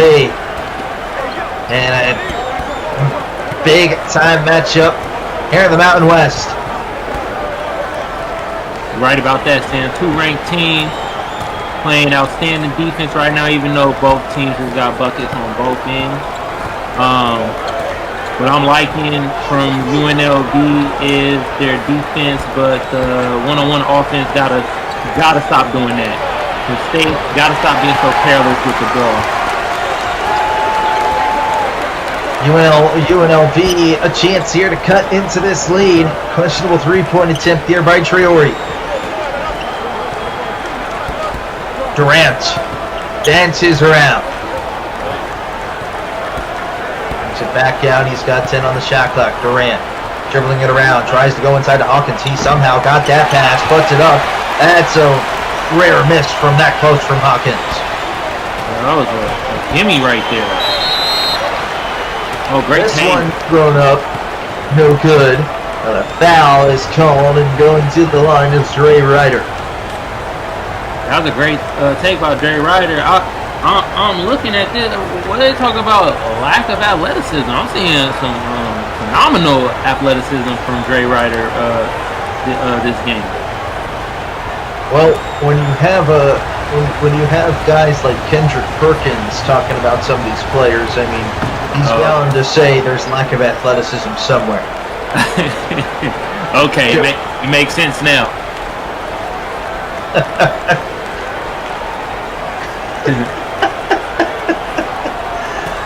Oh, I'm sure I'll see a tweet about that comment tomorrow on the media feed, as the second free throw is good by Ryder. Back to a 7-point game here, San Diego State in control.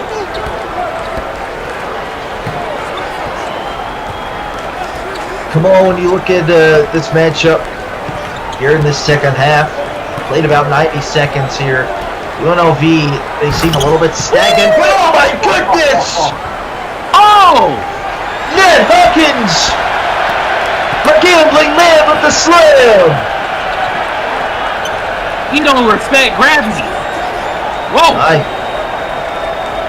He must have hit the jackpot on that slam. He caught not one but two bodies. My word. Ryder. Traore. Trying to find some space. He takes a jumper. Got it. Oh. Good finish there over Kessler. Bergetti. Great defense, better offense. Man. And Traore has 13. Here's a...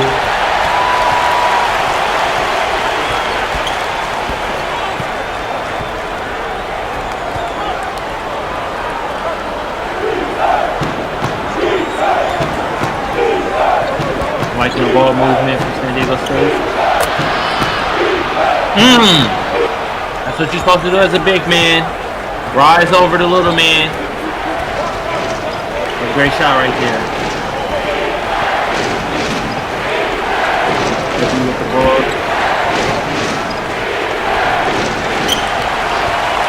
Bad miss by Hawkins. More one-on-one. Oh! Oh my goodness. Terrible pass. A terrible transition offense right there.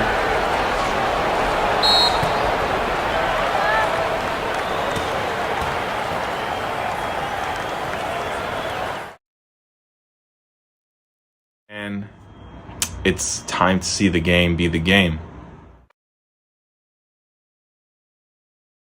SimWorld, SimWorld, SimWorld, SimWorld, SimWorld, SimWorld, SimWorld, SimWorld, SimWorld, SimWorld, SimWorld, SimWorld, SimWorld, SimWorld, SimWorld.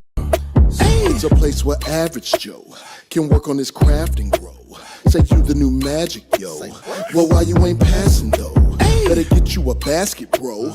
Cause this ain't no Madden, no. This is real ball life from prep to pro. Gamma Park, this ain't no fashion show. It's the opportunity for you to be the one to shoot the three. In the clip, game on the line. They like, who is he? Must be the 2-3 or 2-4. The one twice. Coach saying do more. Scouts like that boy nice. Drive up the price. Push up the stock. Build up your name. Stir up the pot. Piss off the eye. As a player or a coach, here it is, dog. SimWorld, this is your shot.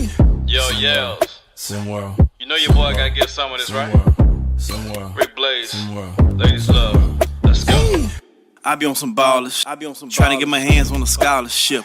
Pretty young thing already knew my name, said she wanna try out on a scholarship. Hold up, let me PG it. Porn go past, but you know I'm gon' do it. Podcast fast, big Bob with my snacks, and you know I'm in my bag when March can't beat it. Baby, I be trippin' with my foes, tippin', shot out to the ballers. No bull like I'm Pippin'.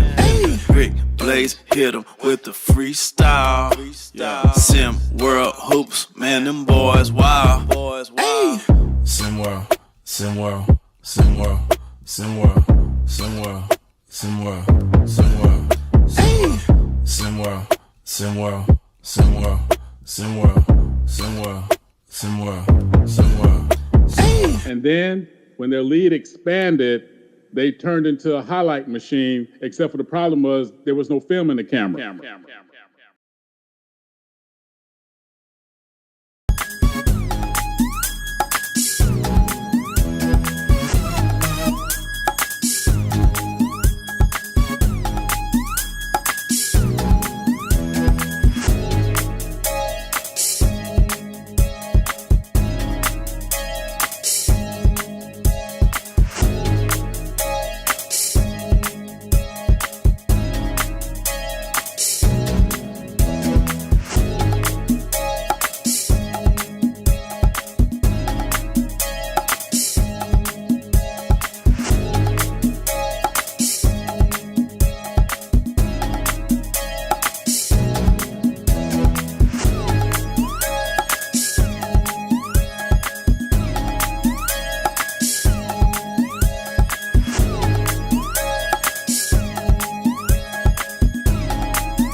Welcome back, ladies and gentlemen, here on ESPN.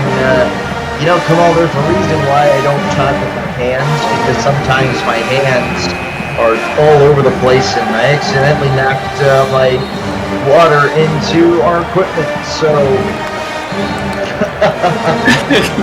Say the least, I don't know, I guess I'm not a bashful person when I'm talking or broadcasting. Karate chop for my suit today. Oh man. We got your neck. Alright, I appreciate you calling. You were quick to flag a security person down and give me some napkins. Hopefully this new suit that I just got that cost over $1,000 isn't ruined. What you got, a Louis Vuitton suit? Probably, I don't know, stuff happens in Vegas. Back here in the game action, under 17 to play here, UNLV just kind of stuck in the mud, come on.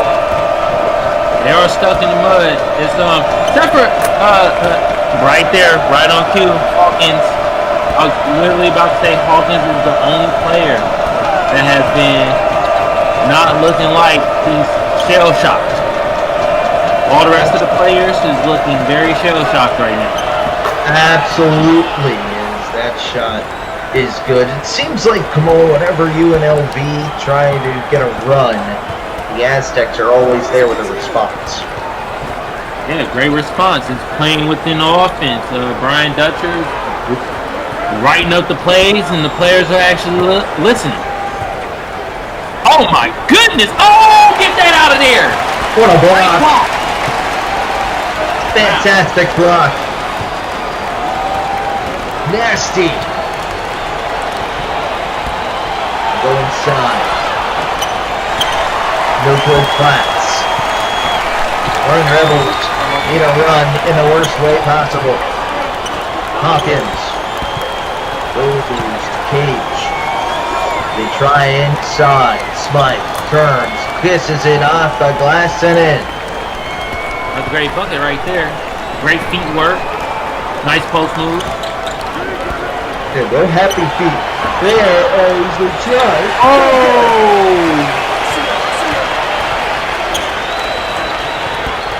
On the other end, Aztecs slowly working their way back into this one. Hawkins drives. Off glass, no good.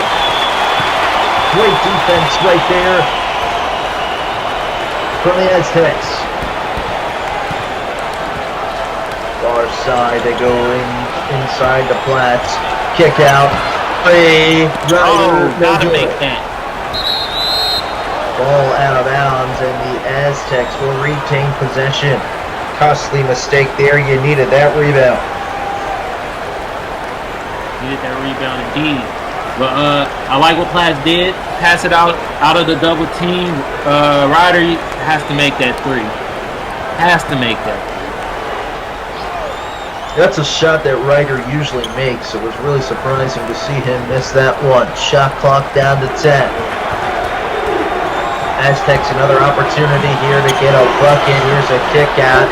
It's going around. The Aztecs need to get a shot off. Here's a three. It's off the rim, no good. With another offensive rebound.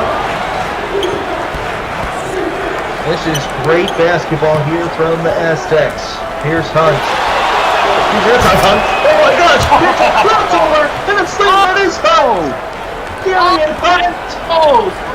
Check that young man's ankles. Oh my goodness! They in the third row. Oh! It started into a dunk contest here on ESPN. Come on. Oh my. Goodness. Highlight after highlight right there, Sam. Goodness. Here's Hunt. Inside the Platts. Jumps, throws it up and in. An unconventional shot right there. Almost Nikola Jokic-like. That was a nice shot from Platts. He makes a lot of shots like that. Very unorthodox shot. Oh my good! Oh! There was a drive on the play by Bucham.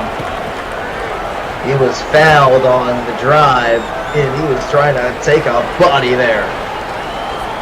He sure was. Wow.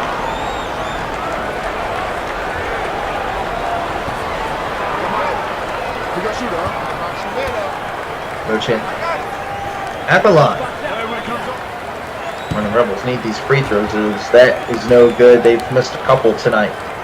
Yeah, they've been bad at the free throw line. They've been getting to the free throw. They've been bricking a lot at the free throw line. They're probably 3 for 7 right now. Not good. They need to make some more free throws. There we go. 1 or 2. Need some more defense. Down 8. A couple of stops and a couple of scores would be huge. Hunt. Go inside. Warren. Risky pass. Here's a shot. Oh, glass. Oh my goodness. Right off the glass. Unorthodox. Sam, I'll tell you what I don't like what UNLV is doing right now is just trying to double and trap in the post, and it's actually been hurting them. They shouldn't go back to man-to-man. Great bucket right there. UNLV hanging around like, never mind, I can't say that. Hanging around here in this contest.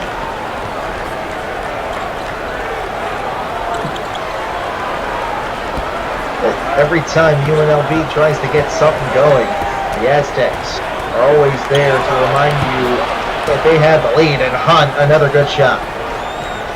Incredible shot by Hunt right there. Playing within the offense, what Brian Dutcher writes up, State is doing.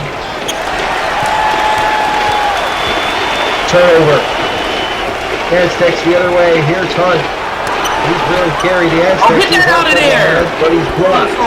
Offensive rebound in the painted area. Is good. Mason Kellogg saying that finishes great. 12-point lead here for the Aztecs. UNLV can't get over that hump. And again, nice bucket. Great offense. Go champ. Throwing it down.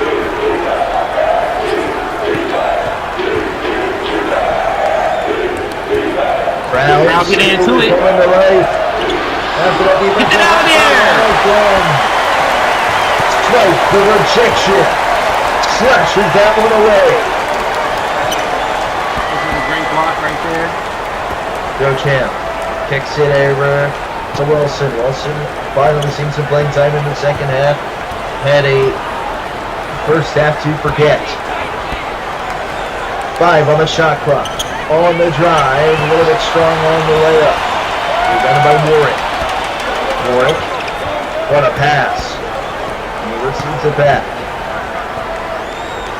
Aztecs moving it around. 10-point lead is what they have. Warwick, oh wow, what a finish over Warwick. Great post move right there.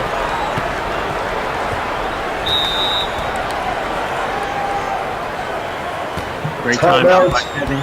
On the floor, UNLV takes it. 10.5 minutes to play here in the second half. And don't play yourself. SimWorld Sports is way better than anything that you've experienced. And guess what? Why do it alone? Why do it alone, Kamal?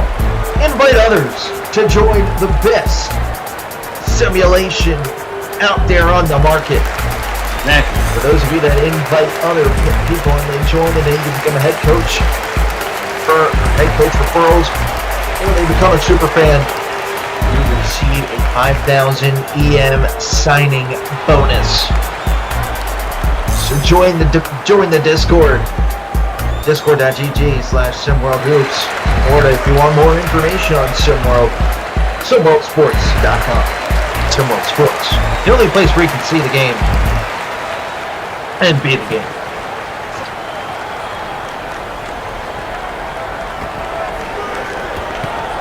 As we resume play, Wilson. He's been cold today. Really has its UNLV team. The Aztecs have just been controlling this one. Wilson, a wild shot, lands it. Great bucket by Wilson right there. Tough bucket. Staten Island kid drains it. 10-point game. Under 10 minutes to play.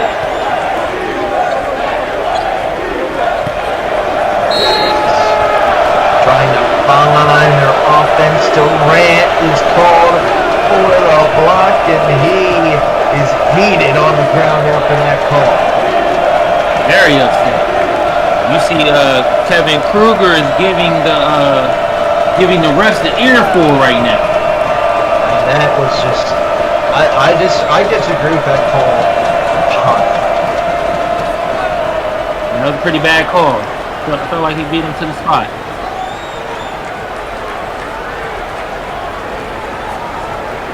$9:49 to play, 10-point game. It's kind of been a back and forth bucket affair.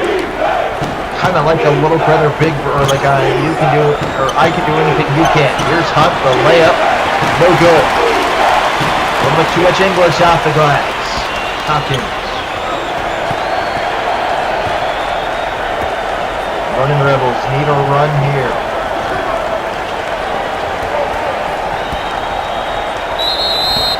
Durant up, no good. He wanted that one to fall. It's Hunt on the foul. Tummel under 10 minutes to play. If you're Kevin Kruger, how do you get your team back in this game?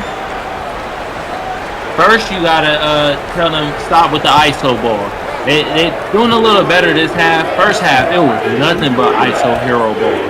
This half, they got into their offense a little bit more. And I want them to do some pick and rolls for Hawkins. That's how, if Kevin Kruger draws that up, that's how UNLV can not only get back in this game, but actually win it. And make free throws. Was that a miss? Sam, was that a miss? Yeah. Make some free throws. UNLV, if they made all their free throws, would have 56 points right now. They missed 5 of them on the drive. Oh man, and then a powerful rebound picked up by the Aztecs. Great follow-up by Drury. Here's Hunt. 3 with 2. Hunt pull up free throw line short. Long rebound collected by the Aztecs. Or excuse me, UNLV. Hunt will get called for the reach-in foul. A bad foul right there by Hunt. It's only the second foul on the Aztecs.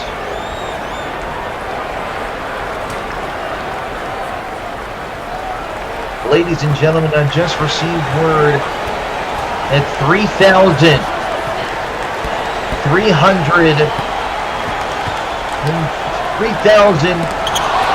Get that out of there! For the block. I can't say the number correctly. Here's Hunt. We'll have to make that EM shoutouts or EM giveaway. Shout to. Here's a shot. No good. Rebounded. Aztecs keeping the possession alive. Dre Ryder. Tucks it inside. There's the left hand. It is good by Jameer Garth-Huber. Huber. Great bucket right there. That's what you're supposed to do when you're the big man. Use the little guy in the post. That's exactly what you're supposed to do in this EM's giveaway. 3,340 of them are going to none other than, drum roll please,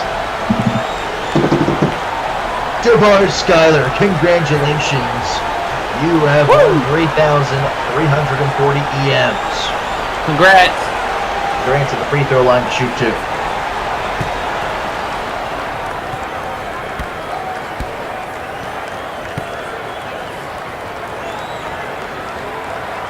Durant needs to go 2 for 2 from the line here, and he cans the first. For 1.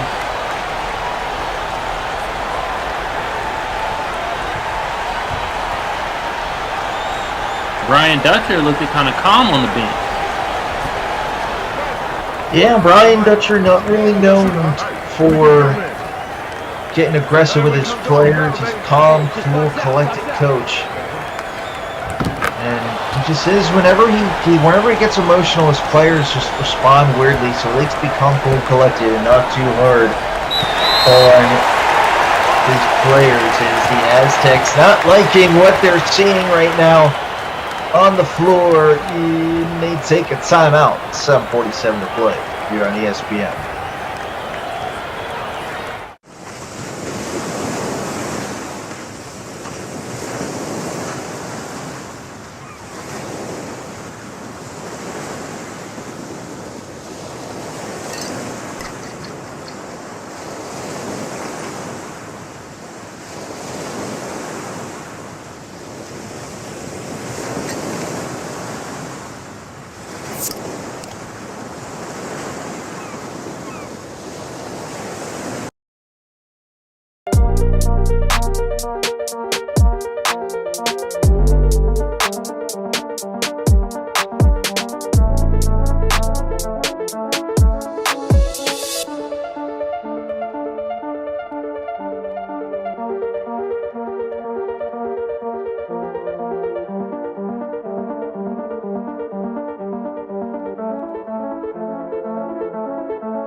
We done did it again. We got a new flavor for you. I like to call this one Crunkin' B. So get up out your seats.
Welcome back here on ESPN. And Kamal Platz has been a big part of why the Aztecs have the lead that they have. Here's a three. Close side win. Good. Money.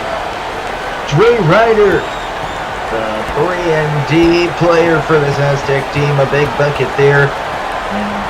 And Tim Platz, Messina Traore have all played their role here in why the Aztecs have been successful. Hawkins gets it to go in one.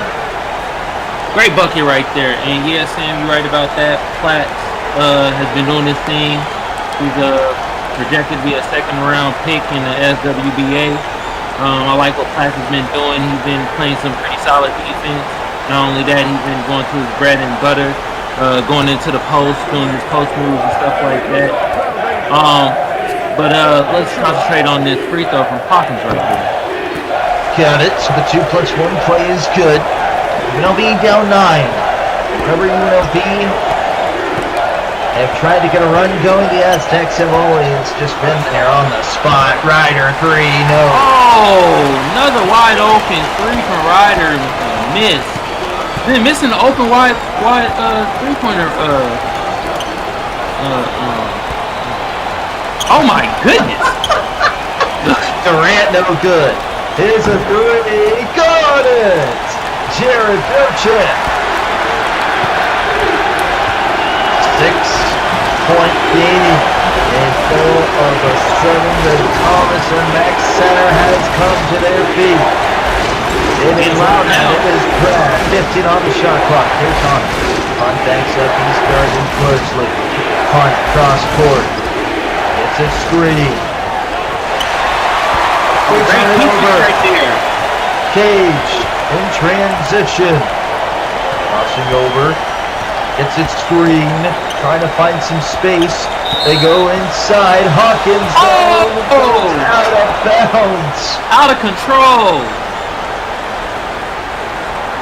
Thought he might have been pushed in the back by Adjabon.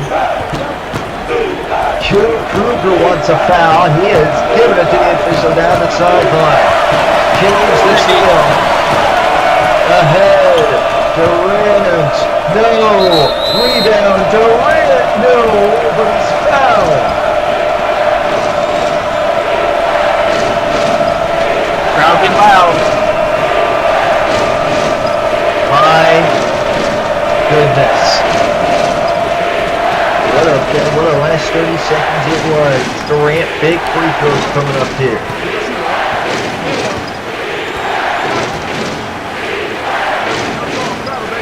Two for two, his last time down. Gets the first. That's a big one. Big free throw right there. You think he can cut it to 4? He needs number 2 here. They've been making their free throws when they count. Nah, man, you get little guy. Yeah, I got it. Hey, you can shoot it. I got him. You got this guy right here? Yeah, I got big man. Durant. Got it. 4-point game. Thomas and Meg center to their feet one more time. Getting ready for the Rebels. The drive to Hello, Durant out of control, and Durant bails him out.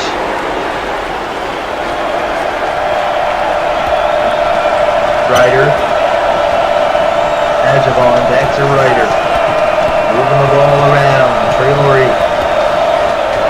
Bounce pass. Adjavon. Back to the basket. Got a mismatch with 5. Adjavon with 3. Pass inside. The shot by Hunt. No good. Hunt, great rebound. Well. Smoked it. Inside. That one no good. Oh my goodness. Smythe misses. Transition. Slam. Oh. Austin Adjavon shushing the crowd on his way back. Cage, Hawkins, charging up, no, what is Hawkins doing? Here's Hunt.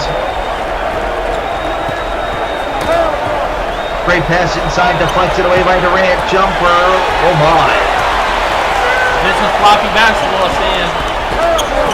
Usually they say sloppier the better, but not in this case. Hawkins. Hilarious. It's a screen from Hawkins. Beauchamp drive. The floater. Oh, bucket. Beauchamp. Back to a 4-point game. Traore. Oh, love in the slow. Nice alley right there. Oh, my. Adjavon going up. Beauchamp. Hawkins. Jumper. Got it. Great bucket. Jerome Beauchamp. Oh, my. We're taking for his 4-point game. And heating up. Who wants it more? Traore the jumper, in and out. Durant the rebound. UNLV can cut this to a 1-possession game. Durant drives. Kick out. Cage. Has it knocked loose? Great defense. Locked up. Running Rebels. Will retain possession. Oh my. And that's what I expected from ranked team. Bring it on. Smythe hits it in. Cage drives. Throws it. Oh, he finished it. 1-possession game. 3.5 minutes to play. Time out. Aztecs. 3.5 to go.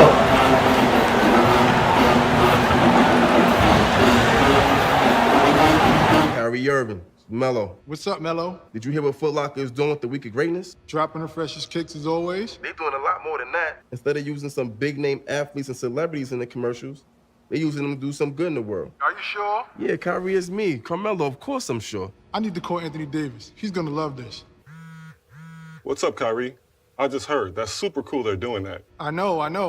That's definitely gonna raise a few eyebrows. I'll talk to you later. Yo, Porzingis, you hear what Foot Locker's doing for the Week of Greatness this year?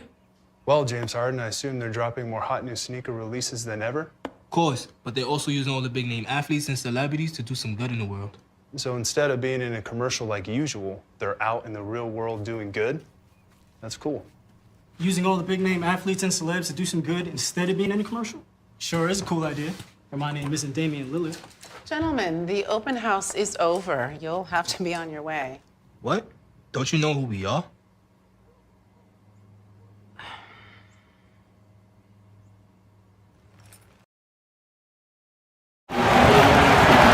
This is SimWorld Sports, the most immersive, high-production sports universe out there. From legendary moments to game-changing storylines, our world is built different. But don't just watch, join the action. Jump into our Discord server, connect with the community, and start making your mark. SimWorld Sports. See the game, be the game. So, ladies and gentlemen, appreciate all of you for watching and staying with us over the course of the last couple of hours. You, the real ones, and you are helping our community grow by the day. Appreciate all of you. 69, 67, come on.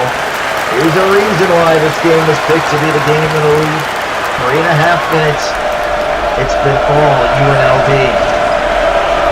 Yeah, UNLV done went on a run, came back. I feel like San Diego State is being kind of sloppy with the ball, being kind of careless.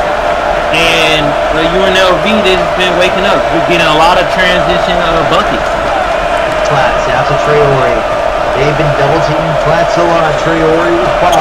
He gets a screen at the free throw line. Baseline Jay, no good. Rebound is grabbed by Ryder. Punch the corner. UNLV a chance to tie or take the lead. Coming down, Beauchamp. Inside. Hawkins. And we're tied. San Diego State looking a little shook right now. They can't believe what's happening. To their feet. There's crazy. Flats. Back to the basket on the low block. Can't find any room. Great defense. The playing with Smite. Beauchamp. Hawkins. Dribbling it around. 15 on the shot clock. Hawkins. All tied up at 69. Can the senior deliver a classic moment? Hawkins is rejected. 5 on the shot clock. They get it back. Beauchamp with 3. Beauchamp with 2. Gonna put up a 3. Oh my! Beauchamp. Oh, what another 3. Wow. Look at the lead. Building alive. The freshman gives the Royals the lead. Let's go. Spike rebound. 90 to play. Terrible pass. Let's ahead. Runnings it in. Timeout running Rebels. Oh my God, and the crowd is in it. Oh, I can barely hear myself think. We are in for a finish. Jamal, who do you want to see step up here in the last 81 seconds? Well, for San Diego State, Platt, where are you? Where are you? And Ryder and Hunt, they got to make that open 3. When it comes to UNLV, though, give it to Hawkins. What I didn't like about the last possession from Hawkins, though, is that it's ISO 101. I don't like that. Do what got y'all here. Screen and roll for Nat Hawkins. Preferably, I'll like Cage to set the screen, but if Durant wants to set the screen, also either or, doesn't matter. As long as Hawkins got the ball in his hand and does a screen and roll. 81 seconds left here on ESPN. Kamal, we're coming in for a finish. here in Las Vegas. Or is heating up. Good one here, y'all. Durant. Oh, it's a backboard! Oh, is that Hawkins? Oh, and the Bulls are coming in, Sam. Senior with a left in judgment. What a mental mistake right there. Something you never thought you'd see. Traore. Minute 15. We go inside. Flats double team. Traore outside. Hawkins guards him. The 15 on the clock. Adamon. Traore gets a screen from Adamon. Traore drives. Baseline. Great pass. Oh, what is going on? My goodness. A three. Here we go. Oh, great. Oh, it's a rebound. My goodness. Oh, my goodness. The drive. Oh! Smite the rebound. 5 seconds to go. Smite. To Belchip. Nearly ran out of bounds. Here's Hawkins. Hawkins. Free throw line. In the paint. Defense. No! Magic on the rebound.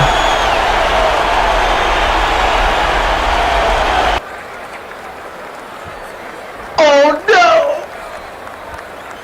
Kyrie Irving, Melo. What's up, Melo? Did you hear what Foot Locker is doing with the Week of Greatness? Dropping the freshest kicks as always. They're doing a lot more than that. Instead of using some big name athletes and celebrities in the commercials, they're using them to do some good in the world. Are you sure? Yeah, Kyrie is me. Carmelo, of course I'm sure. I need to call Anthony Davis. He's gonna love this. What's up, Kyrie? I just heard. That's super cool they're doing that. I know. That's definitely gonna raise a few eyebrows. I'll talk to you later. Later. Yo, Porzingis, you hear what Foot Locker's doing for the Week of Greatness this year? Well, James Harden, I assume they're dropping more hot new sneaker releases than ever? Of course, but they're also using all the big name athletes and celebrities to do some good in the world. So instead of being in a commercial like usual, they're out in the real world doing good? That's cool. Using all the big name athletes and celebs to do some good instead of being in a commercial? Sure is a cool idea. Reminding me of missing Damian Lillard. Gentlemen, the open house is over. You'll have to be on your way. What? Don't you know who we are?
Send this out to all of the H-Time.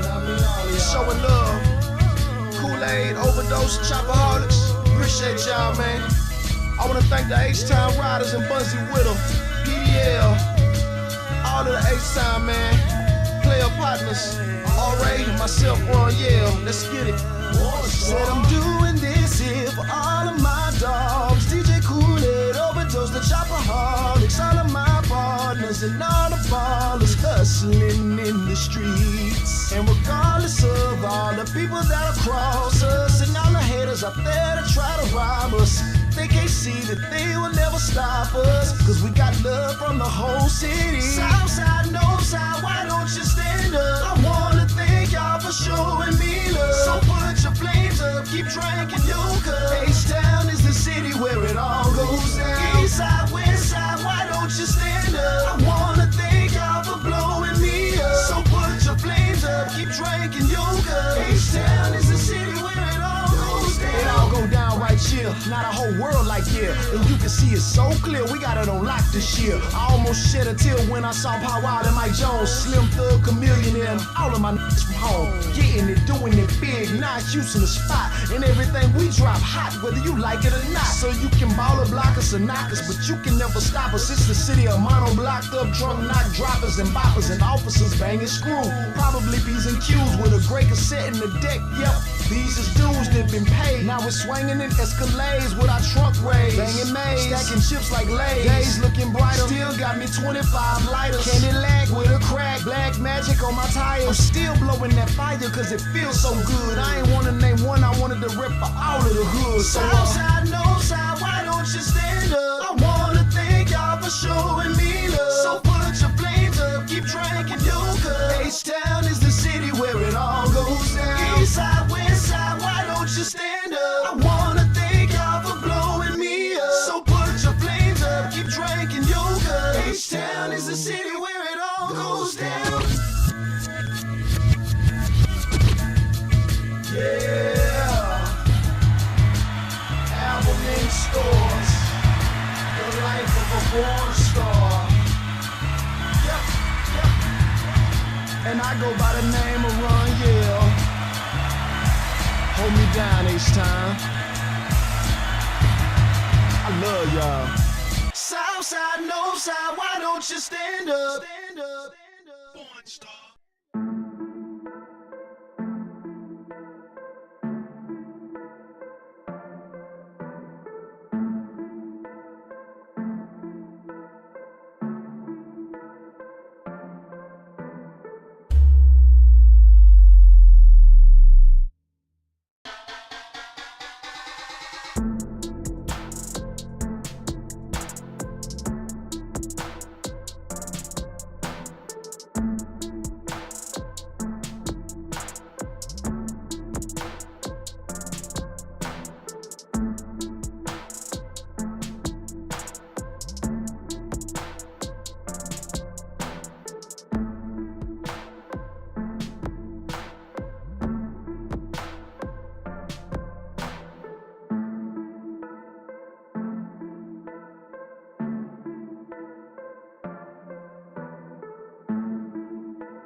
This has been a presentation of SimWorld.